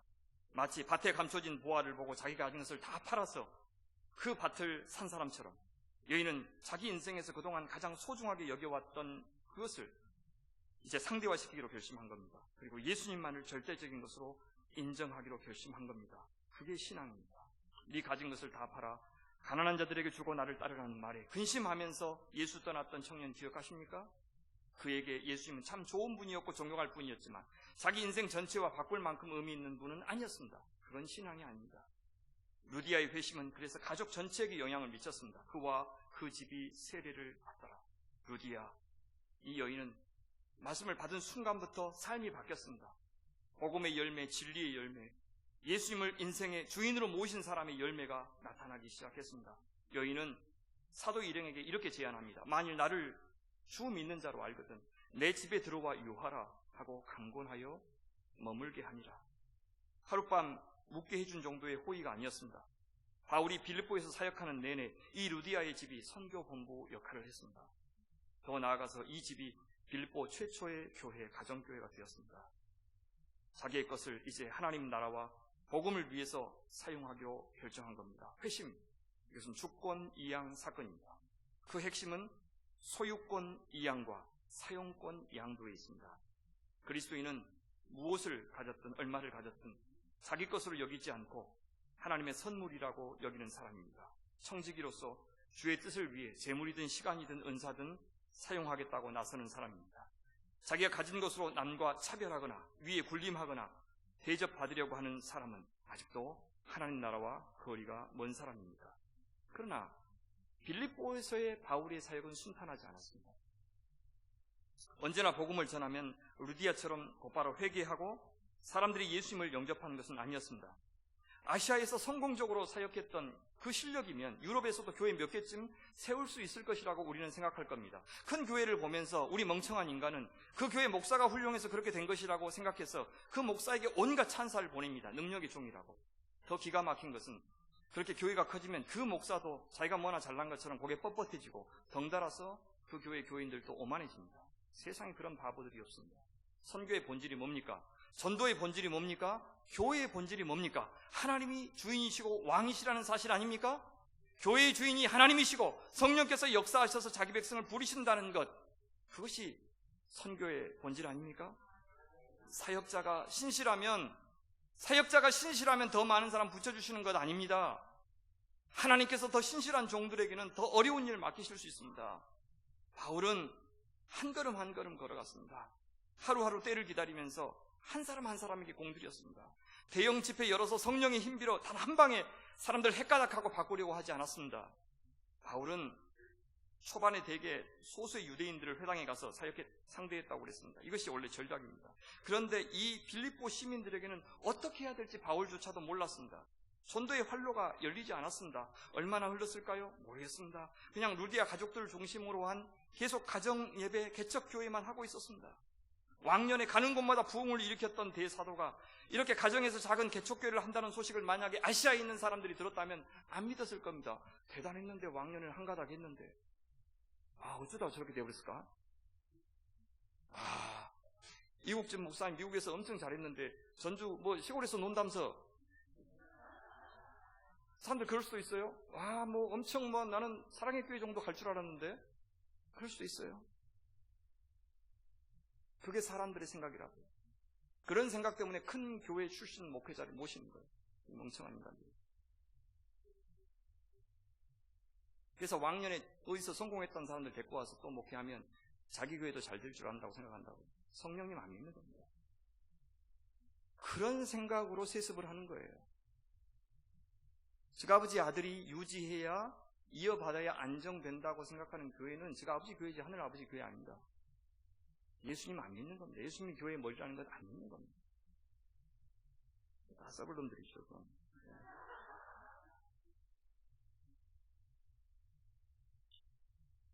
바울은 혼자 힘으로는 도저히 이 완고한 빌립보 사람들의 마음을 뚫을 수 없었습니다. 바울이라도. 하도 요즘에는 교회가 욕을 먹으니 요새 같은 때는 개척하면 안 된다고 생각할지 모르겠습니다. 하지만 여러분 언제 교회하기 좋은 시절이 따로 있었습니까? 세상의 형편이 더 나아졌는지보다 교회가 복음다운 복음, 말씀다운 말씀을 잘 준비하고 있는지 물어야 됩니다. 세상이 어둡다고 핑계하지 말고 교회가 빛을 가지고 있는지 물어야 됩니다. 선도가 안 된다고 말하지 말고 우리가 증거가 있는 증인인지 그걸 물어야 합니다. 전할 말이 있는지, 할 말이 있는지. 그렇게 말씀대로 살아봤을 때 놀라운 하나님의 역사가, 은혜가 내 안에 넘친 이야기가 나한테 있는지 그것부터 물어야 합니다. 어느 날 귀신 들린 한 여종이 바울 일행을 따라와서 이렇게 소리칩니다. 이 사람들은 지극히 높은 하나님의 종으로서 구원의 길을 너희에게 전하는 자라. 바울은 처음에는 그냥 떠들도록 놔뒀습니다. 쫓아낼 능력이 있었고 아시아에서도 그런 능력을 발휘했는데 바울은 여기서는 그냥 당하기만 했습니다. 우리에게는 바울이 자기 존재감을 드러내 보일 좋은 기회로 보이는데 바울은 여러 날이 지나도록 가만히 있었습니다. 왜 그랬는지 모릅니다. 놀랍게도 귀신의 말이 사실 틀린 것이 아니었습니다. 귀신은 원래 그런 존재입니다. 인간의 세계를 인간보다 더 잘 알고 하나님의 세계까지 알고 있는 존재가 귀신입니다. 귀신은 능력이 탁월하지만 그는 누구보다도 하나님께 순종하지 않는 존재입니다. 그가 하는 모든 일은 오직 하나, 예수 믿는 자 미혹하고 안 믿는 자 못 믿게 하고 그래서 하나님의 역사를 방해하는 겁니다. 그러니 아무리 능력이 탁월하고 재주가 신통방통해도 우리는 귀신을 따라서는 안 됩니다. 세속적인 방식으로 철저히 물든 소위 통하는 목회 원리를 절대 교회는 수용해서는 안 되는 겁니다. 그래서 바울 일행은 그가 아무리 옳은 소리를 해도 들은 척 안 했습니다. 바울은 차가운 도시 남자. 예수님은 사역자들의 올바른 설교에 감동하지 않으셔요. 성도들의 올바른 고백에 감동하지 않으십니다. 우리가 하는 선한 일, 바른 일, 윤리적인 일에 감동하지 않으셔요. 아무리 바른 행동을 해도 그것이 바른 사람이란 뜻은 아니기 때문입니다. 여러분이 착한 일을 해도 그것은 여러분이 착한 사람이란 뜻은 아니에요. 그분은 우리가 어떤 마음으로, 어떤 목적으로 바른 설교를 하고 바른 일을 하고 바른 고백을 하는지 그것을 궁금해 여기시는 분입니다. 그러니까 교회 앞에 엄청난 열정으로, 그죠? 착한 일로 여러분 자신의 마음을 꾸미려고 하시지 말라고요. 우리는 얼마든지 그렇게 할 수 있는 기가 막힌 사람들입니다. 아시겠어요? 우린 그런 사람이에요. 대단히 신앙이 있는 척, 대단히 괜찮은 사람인 것처럼 얼마든지 꾸밀 수 있는 사람이에요. 바울 역시 자신들을 지극히 높은 하나님의 종이라고 불러주는 이 여종의 말을 듣고 좋아하고 기뻐할 만했습니다. 왜냐요? 여종의 주인에게 돈을 많이 벌어주는 용한 귀신이 바울을 공개적으로 칭송하니 이제 신장 개업한 바울에게는 마케팅에 엄청난 도움이 되었을 것이기 때문입니다. 그렇습니다. 누구든 하나님의 도우심이라고 합리화할 만한 상황입니다. 잘만 하면 돈도 벌어서 넉넉한 선교 자금 확보할 수 있었습니다. 더는 루디에게만 의존하는 선교가 아니라 자립할 수 있는 기회였습니다. 더군다나 이미 이 지역에서는 정당한 돈벌이 수단으로 인정받는 일이었습니다. 그러나 우리는 소문난 맛집이 TV에 알려지고 나서부터 맛이 가는 것을 알고 있습니다. 교회도 소문이 나고 사람들로 문전성시를 이루기 시작하면 맛이 갑니다. 목회자가 맨 먼저 맛이 가고 교인들도 덩달아서 그럴 수 있으니 조심해야 됩니다. 바울은 그것을 잘 알고 있었습니다. 거짓의 함정은 그 절반은 사실이라는 데 있음을 우리는 알아야 됩니다. 절반의 사실로 진실을 대신하는 것이 거짓입니다. 바울에게 있어서 가장 중요한 것은 성공적인 전도도 아니고 자신이 사람 앞에서 믿을 만한 사람으로 인정받는 것도 아니었습니다. 성령의 자유를 제약하는 방식을 그는 가장 두려워했습니다. 성령의 방법으로 성령께서 자신에게 허락된 사역을 하는 것, 자기 안에 주께서 하기 원하시는 일을 하시게 하는 것, 그래서 자신의 모든 사역과 존재 방식이 하나님의 선교가 되게 하는 것, 그것이 바울의 유일한 관심사였습니다. 그 결과가 다시 거기서 떠나 다른 것으로 옮기는 것이 된다 할지라도 그는 그렇게 하기로 결정한 겁니다. 그래서 하나님의 뜻대로 하다가 목회가 안 되면 그건 실패가 아닙니다. 바울은 자신을 향한 귀신의 찬사를 듣고는 귀신이 자신을 향해서 뭔가 수작을 부리는 것이라고 생각했어요. 그래서 18절 보십시오. 그랬기에 바울은 기쁘기는커녕 어땠어요? 심히 괴로웠다 그럽니다. 귀신이 자기를 막 칭찬하는데 대단한 사역자입니다, 위대한 사역자입니다 칭찬하는데 그 말을 듣고 좋은 게 아니라 어떻게 했어요? 괴로웠어요. 결국은 예수의 이름으로 귀신을 즉시 여종에서 나오게 합니다. 세상의 찬사에 우쭐해하기보다, 중독적으로 그런 것에 탐닉하기보다, 남들보다 더 많이 가진 것을 미안해하고, 남들보다 더 빨리 승진한 것을 미안해하고, 남들보다 더 많은 재능을 가진 것에 대해서 당연하게 여기지 않아야 합니다. 내가 수고한 것 이상으로 이룬 성취에 대해서 우리 그리스도인은 괴로워해야 됩니다. 더욱이 예수 믿는다고 하는 사람들이 불량하게 살면서도 부자로 사는 것을 보면서 우리 그리스도인들은 부러워할 게 아니라 괴로워해야 됩니다. 엉터리 같은 교회가 성장하는 것을 보고 괴로워해야 됩니다. 저는 여러분 목사님에 대해서는 좀 들었지가 알고 있지만 여러분들 잘 모릅니다. 여러분들 충분히 하나님의 말씀에 잠겨서 새로운 삶에 대한 결단과 열매가 없는 상태에서 사람들이 목사님의 지명도 때문에 몰려 들어오는 것에 대해서 우려해야 된다. 저희 교회도 성도들이 전도 안 해요. 전도 안 해도 막 오니까 전도 안 해요. 전도 안 하시는데, 그래서 제가 오시면 가능하면 가까운 교회를 소개해 줍니다. 무슨 동에 사시냐고. 그 교회 옆에 어디 교회 진짜 좋다고 거기 가시라고. 우리 교회 사실상 별로 안 좋은 교회라고 막 가시게 합니다. 그리고 몇몇 교회를 더 소개해주고 꼭 돌아보고 오시라고 합니다. 우리 교회가 아직은 성도님들 다 감당할 만큼 안 되고, 공간은 좁은데 사람들이 많아서 이산화탄소 배출이 많아서 공기가 엄청 안 좋다고 해서 가능하면 다른 데 가시라고 권유합니다. 제가 감당할 수가 없어서 그럽니다. 제가 다 사람들 이름도 모르고 이제 애들 이름도 더 모르고 그것이 미안해요. 새벽 기도마다 요람 넘겨가면서 기도하지만은 이름 못 외우겠어요. 이게 미안해요. 제가 기억하는 만큼만 이렇게 하고 싶어서 제가 나간다 그러는 겁니다.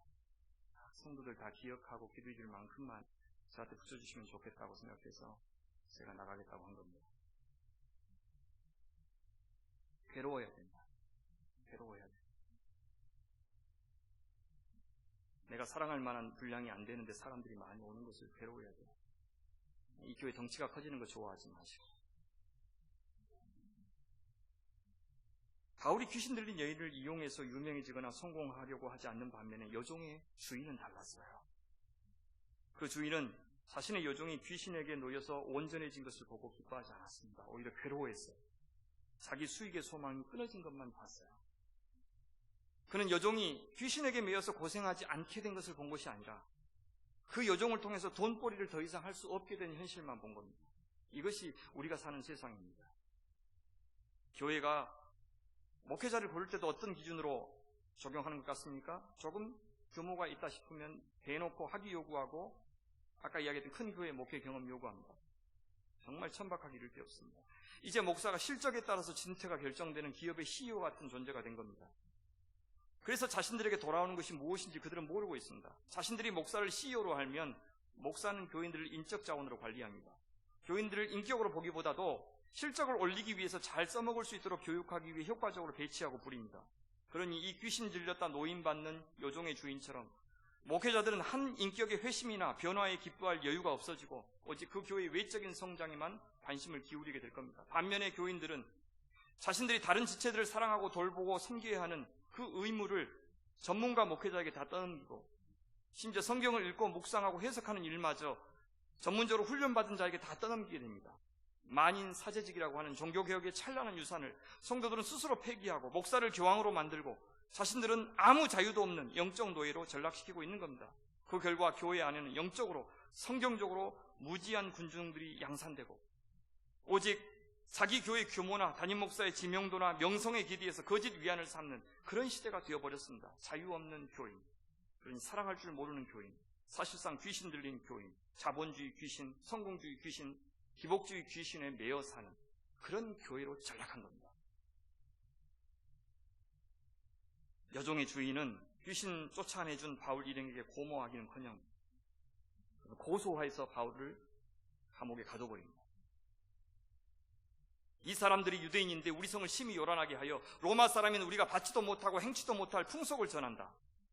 이렇게 말하면서. 하지만 사실 이 여종보다 더 강하게 사탄에게 매여 있는 사람은 바로 누구입니까? 이 주인입니다. 돈에 매여서 정말 해방되어야 될 사람은 이 주인이었습니다. 돈 많은 자색 옷감 장사 루디아는 돈 대신 예수님을 영접했는데 이 주인은 여전히 돈을 숭배하고 있었습니다. 로마는 그렇게 한 귀신 들린 여종을 돈벌이 이용하는 풍습을 잘도 인정했습니다. 그리고 바울을 가둬버립니다. 바울 인형은 발에 착고가 채워져 있습니다. 육신의 자유가 빼앗긴 것입니다. 하지만 영혼의 자유마저 빼앗을 수 없었습니다. 그들이 전하는 복음과 복음의 능력마저 감옥 안에 가둘 수가 없었습니다. 성공적인 사역을 수행 중이던 아시아에서 갑자기 마게도냐로 인도하실 때도 순종하더니 자유로운 저작거리에서 한순간 옷이 찢기고 매질을 당한 후에 감옥으로 떨어졌지만 하나님을 향한 바울 일행의 신뢰와 감사의 마음은 변하지 않았습니다. 어떻게 그럴 수 있습니까? 그건 성령님을 자유롭게 해드리는 믿음이 있었기 때문입니다. 어떤 상황에서도 성령께서 자유롭게 자신의 뜻을 이어가실 수 있다고 믿었기 때문입니다. 그들은 평상시처럼 감옥 안에서 하나님께 기도하고 찬미했습니다. 자, 기도한 것은 이해가 되죠. 그러나 찬미까지 했다는 것은 무슨 뜻입니까? 우리가 알다시피 바울은 로마 시민권자입니다. 이런 식의 재판도 없이 수갑을 채우고 감옥에 가두는 것이 정당하지 않다고 항의할 수 있었습니다. 그런데 그렇게 하지 않았습니다. 자기 권리를 다 행사하지 않고 그냥 바보같이 당했습니다. 그는 마땅히 주장해야 될 자유마저도 주장하지 않았습니다. 아주 예민한 분별력이 아니면 그 같은 선택 어렵습니다. 성령의 역사와 인도하심은, 진지한 믿음은 마땅히 쓸 수 있는 권리나 자원을 써야 할 때 다 쓰지 않고 오직 주님의 처분을 기다리는 것까지를 포함하는 겁니다.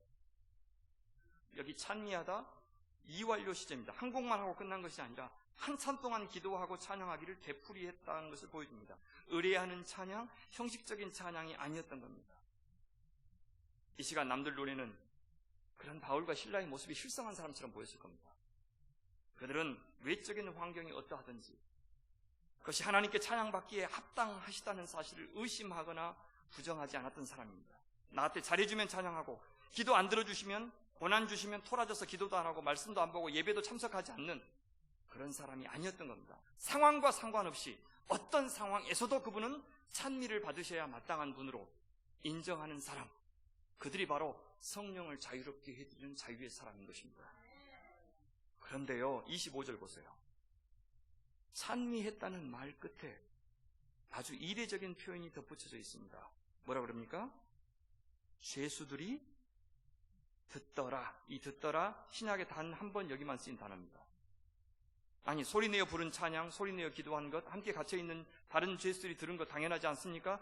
당연한데도 언급했어요. 그 이유가 있습니다. 나중에 나옵니다. 바로 그때 그들이 기도하고 찬양하는 그 순간, 바로 그 예배 자리에서 놀라운 일이 벌어집니다. 갑자기 큰 지진이 나서 옥토가 움직이고 문이 열렸습니다. 일순간 모든 죄수들의 손과 발에서 착고가 풀어졌습니다. 자연현상이 아닙니다. 우연한 일이 아닙니다. 지진이 났다고 해서 굳게 잠근 옥문까지 열리는 것은 아닙니다. 더군다나 죄수들의 착고가 풀리는 일은 지진과 아무 상관이 없습니다. 이것은 하나님이 허락하신 지진이란 뜻입니다. 사색 옷감장사 루디아의 마음 빗장을 여셔서 복음을 받아들이게 하셨던 하나님께서 감옥의 빗장도 죄수들의 손발의 착고도 풀어주신 겁니다. 그것은 단지 육신의 해방만을 가리키는 사건이 아닙니다. 바울과 실라의 기도와 찬미를 들은 죄수들의 착고까지 풀어졌다는 것은 고난 중에 드렸던 그들의 기도와 찬미가 좌절과 원망이 가득해야 할 자리를 예배의 자리로 만들었던 그 바울과 실라의 신앙이 이제 모든 죄수들에게 복음이 될 것이고, 하나님이 누구신지, 하나님을 믿는 자들에게는 어떤 소망과 담대함이 있는지를 명명백백하게 보여주는 산 증거가 될 것이라는 것을 암시하고 있는 것입니다.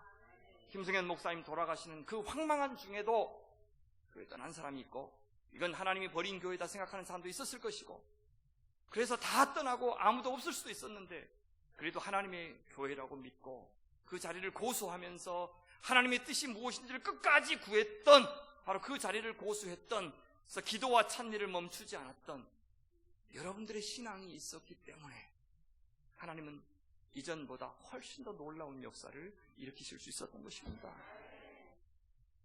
그렇다면 그것은 나중에 죄수들의 마음 빗장까지도 여실 것이고, 그들도 루디아처럼 주님을 영접하게 될 것임을 미리 보여주는 겁니다. 복음은 그렇게 우리가 꼭 세상에서 잘 나가고 성공했을 때 힘을 발휘하는 것은 아닙니다.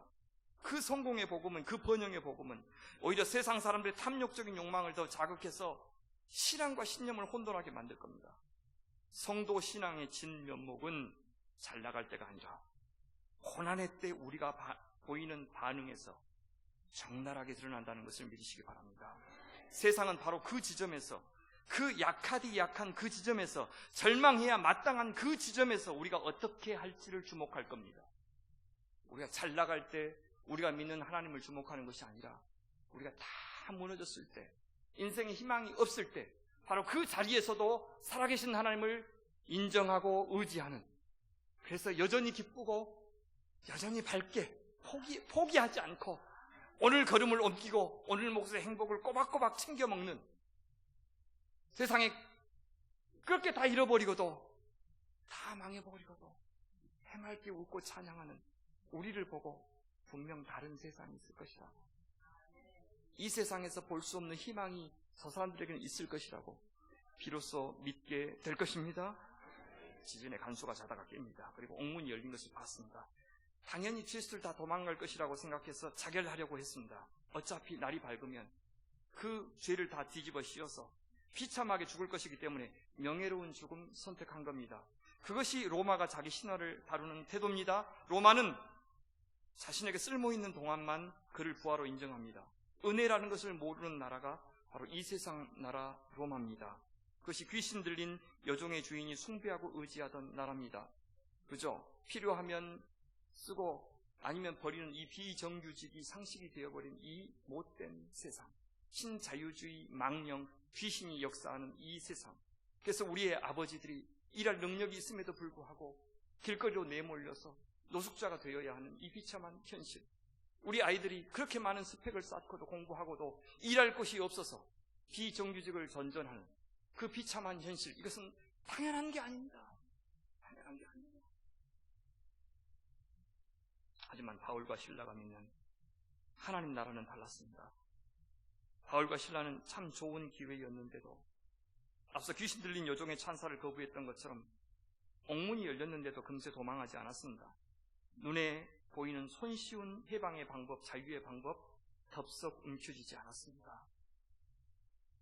사탄의 찬사를 받는 것이 참된 행복이 아니고 참으로 가치 있는 일이 아니고 감옥에서 몸이 빠져나오는 것이 반드시 더 나은 삶이 되는 것은 아니라고 바울은 생각한 겁니다. 기도와 찬양을 드릴 때 옥문이 열리고 착고가 풀린 것을 경험하면서 누구나 다 이렇게 생각할 겁니다. 아, 하나님께서 우리를 자유롭게 놓아주시려고 하신 일이구나. 하지만 바울 일행은 그렇게 생각하지 않았어요. 정말 몸이 자유롭게 되는 것이 목표였다면 기도하고 참여하는 대신에 로마 시민권자임을 밝히고 변호사 선임했겠지요. 그들에게 중요한 것은 감옥 아니냐 바뀌냐가 아니었어요. 아시아에서 사역하느냐 마게도냐로 건너와서 사역하느냐가 아니었던 것처럼 말입니다. 하나님의 섭리가 분명히 드러날 때까지 그들은 움직이지 않았습니다. 자유로우신 성령께서 친히 이야기를 만들어 가시도록 기다렸습니다. 어떤 의미에서 그들은 다시 한번 노를 놓쳤습니다. 그러나 이번에도 물 위에 떠내려오는 나무를 쉽게 움켜쥐지 않았어요. 그냥 물의 흐름에 자신을 맡겨놓았습니다. 환상을 보여주셨을 때 공동체와 상의해서 마게도냐 행을 결정했던 바울, 이번에도 이 엄청난 기적 앞에서 사람들의 뜨거운 지지와 환호 앞에서 쉽게 흔들리지 않고 마음 빼앗기지 않고 감옥 안에 그대로 남아있었어요. 그것이 신앙입니다. 그래서 감옥에 갇혀 있으면서도 정작 자신이 위로가 필요하고 격려가 필요한데도 그는 빌립보 성도들을 향해서 기뻐하라고 격려할 수 있었던 것입니다. 그렇게 바울과 실라가 잠잠히 자기 자리를 지킨 결과 성령께서는 그를 통해서 어떤 이야기를 써나가고 계십니까? 그들은 간수의 생명, 천하보다 더 귀한 한 생명을 또 그 가족들을 구할 수 있었습니다. 아니 그 후에 그 간수를 통해서 또 얼마나 많은 사람들이 살아났을지 짐작하기도 어렵습니다. 바울, 그는 주와 복음을 위하여 자신을 내놓았을 때 주께서 그 생명을 통해서 자기 백성을 살려내실 것을 믿었던 것입니다. 이것이 우리 그리스도인들에게 요구되는 사유 방식이고 삶의 방식입니다. 자신에게 더 유리한 쪽으로, 덜 불편할 수 있고 더 편할 수 있는 쪽으로 하나님의 뜻을 해석하지 않고 어려움을 고수하고 좁은 길을 선택함으로써 그는 한 생명을 살릴 수가 있었던 겁니다. 감옥 안에 있지 않고 기뻐서 뛰쳐나갔다면 다른 죄수들도 그랬을 것이고 이 간수장은 끝내 자결하고 말았을 것입니다. 우리 그리스도인은 내가 잘 되는 대신에, 우리 교회가 잘 되는 대신에 많은 사람이 공경에 처할 줄 알면 그 일을 하지 않는 것입니다. 그렇게 해서 얻은 수익을 하나님의 축복이라고 말하지 않는 사람, 그런 사람이 그리스도인 것입니다. 공지영 씨 아시죠? 소설가 수도원 비행이라는 책이 있습니다. 거기 이제 봉쇄 수녀원, 한 번 들어가면 이제 죽을 때까지 못 나오는 수녀원이 봉쇄 수녀입니다. 거기를 방문해서 거기 수녀님들에게 묻습니다. 답답하지 않느냐고. 그분들은 이렇게 대답합니다. terribly happy. 전라도 말로 번역하면 겁나게 행복해라. terribly 겁나게, 그죠? 그 말을 듣고 공지영 씨는 깜짝 놀랍니다. 그래서 이렇게 생각합니다. 갇힌 것이 자유를 제약하는 것이라면 지금 전 세계를 돌아다니는 나는 자유로운 사람인가? 감옥 밖의 자유가 아니라 감옥 안의 고난이 천하보다 귀한 생명 하나를 살리는 역사, 바로 그 자유를 선택할 수 있는 사람이 그리스도인이라는 겁니다. 감옥 안에서 나가지 않을 수 있었던 사도 바울의 자유함이 간수에게 새로운 세상, 자유의 하나님 나라를 만나게 해준 겁니다. 바로 그겁니다.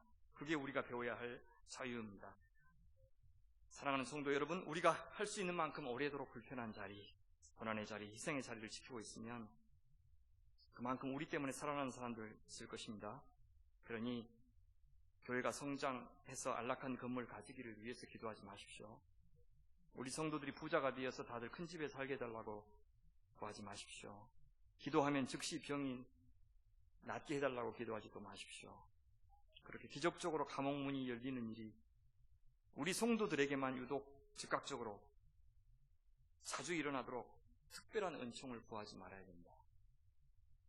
대신 상황이 어떠하든지 우리들이 사도처럼 신라처럼 기도하고 찬미할 수 있는 성도들이 되기를 구하시기 바랍니다.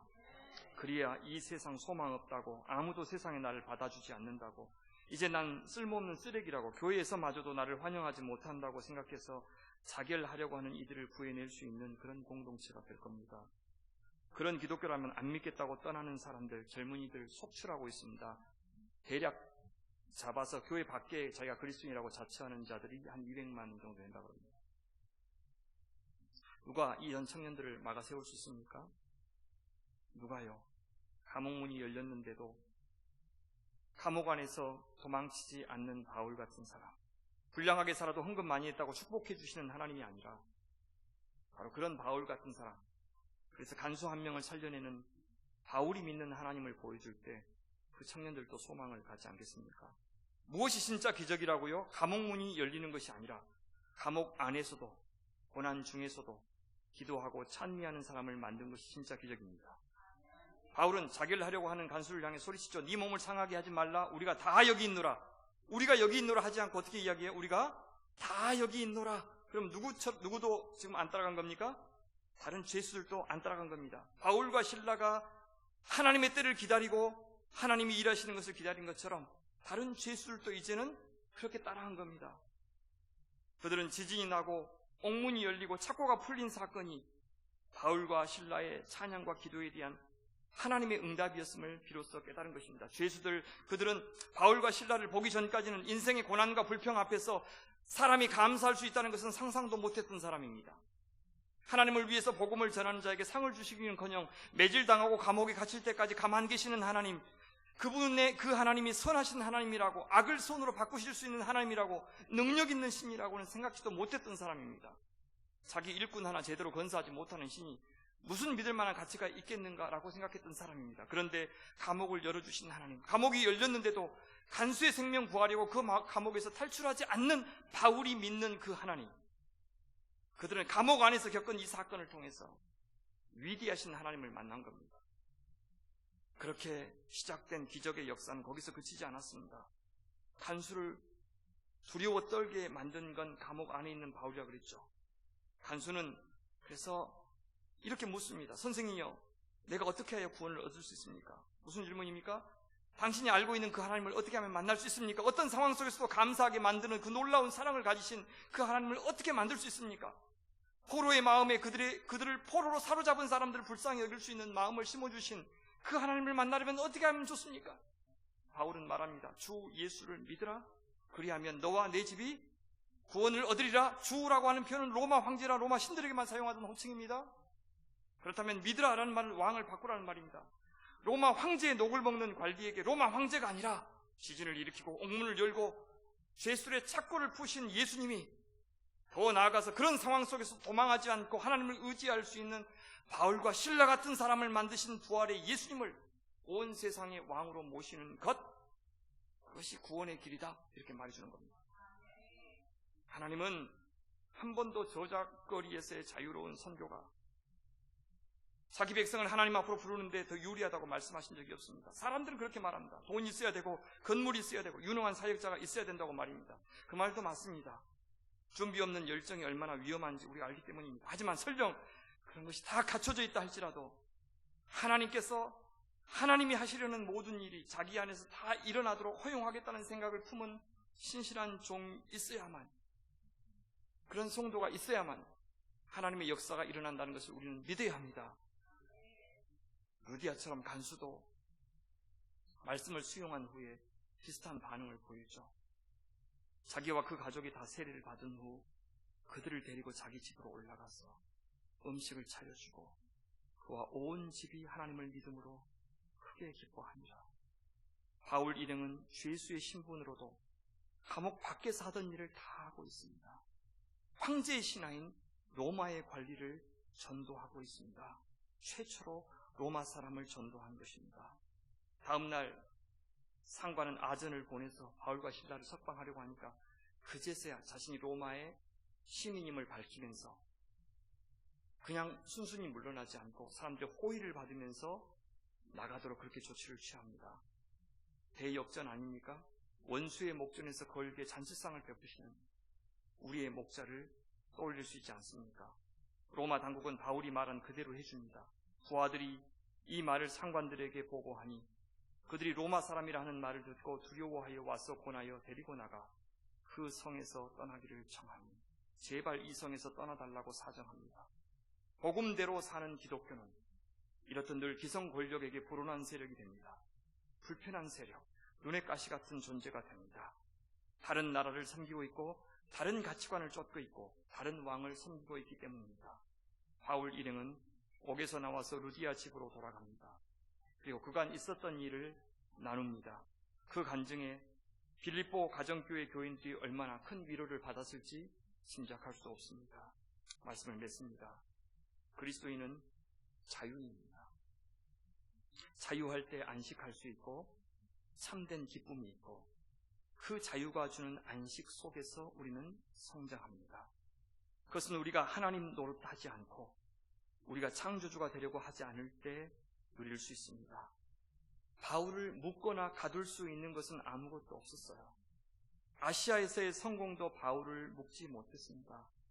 빌립보에 전도할 회당이었고 교회 세우기에는 너무 허약해 보이고 여자 몇 명만 겨우 있는 열악한 사정도 세상적인 자긍심으로 충만해서 하나님 나라 복음을 도무지 들으려고 하지 않고 로마 황제를 믿었던 빌립보의 녹록지 않는 사정도 바울을 절망시키지 않았어요. 애매하게 매질을 당하고 감옥에 갇힌 상황도 그들의 입에서 기도와 찬미를 빼앗지 못했습니다. 바울은요, 아무도 묶지 않았어요. 매지 않았어요. 누구의 안식도 자유도 빼앗지 않았습니다. 자기 사역을 위해서, 자기 이익을 위해서 아무도 이용하지 않았어요. 자기가 환상을 보았다고 마음의 준비도 되지 않는 일행에게 유럽으로 가자고 강요하지 않았어요. 자신을 찬양하고 인정하는 귀신 들린 여종의 홍보도 이용하지 않았어요. 옥문이 열렸다고 도망해서 간수를 위태롭게 하지도 않았어요. 로마 시민권을 이용하기보다는 애매한 고난을 통해서 하나님께서 하실 일이 무엇인지를 기대하면서 침묵했습니다. 어떤 것에도 매이지 않고 아무도 이용하거나 매지 않는 참 자유, 참 샬롬의 사람 바울을 통해서 하나님은 하고 싶으신 일 다 하셨습니다. 하나님께서 오늘 나에게, 우리 예수 비전교회 공동체에게 원하시는 영적인 성품이 바로 이 자유의 영성입니다. 하나님께서 꼼짝 못하시는 사람은 어린아이와 같은 사람입니다. 자기를 부정하고 십자가에 자기를 못 박은 겸손한 사람 앞에서는 하나님은 쩔쩔매십니다. 제 아내가 우리 집에서 가장 민감하게 반응하는 소리가 저희 두 어린 아들들 인서와 선지의 소리입니다. 도와주지 않으면 절대 안 되는 존재이기 때문입니다. 우리가 하나님 앞에서 그렇게 힘없고 부족하고 연약한 사람이 될 때, 내가 하나님 되기를 멈출 때, 내가 창조주 되기를 멈출 때, 내가 내 인생의 주인 되기를 멈출 때, 하나님은 우리를 통해서, 우리 공동체를 통해서 마음껏 일하실 겁니다. 사랑하는 여러분, 바울이 빌립보를 구원하는 통로가 되었듯이, 루디아가 자기 가족들을 살리는 다리가 되었듯이, 바울과 실라가 죄수들과 간수를 살리는 교량이 되었듯이, 간수가 자기 가족을 살리는 통로가 되었듯이, 우리도 나의 구원을, 나의 영생을, 나의 안식을 전해줄 하나님의 아름다운 도구로 쓰임받기를 바랍니다. 사랑하는 성도들을 통해서 이 전주가 살아나고, 조국교회가 살아나고, 여러분의 가정이 살아나고, 여러분의 친구가 살아나기를 간절히 바랍니다.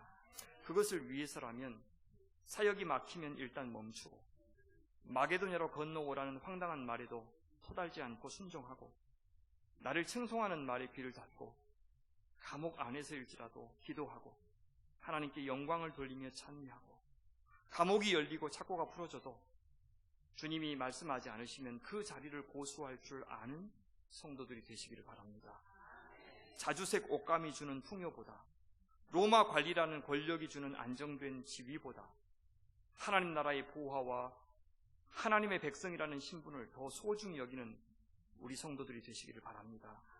그리하여 여러분의 일상의 변화, 사랑을 실천하는 작은 몸짓들을 통해서 여러분이 가 있는 곳마다 주님께서 기쁘게 임재하시는 거룩한 그분의 초소가 되기를 바랍니다.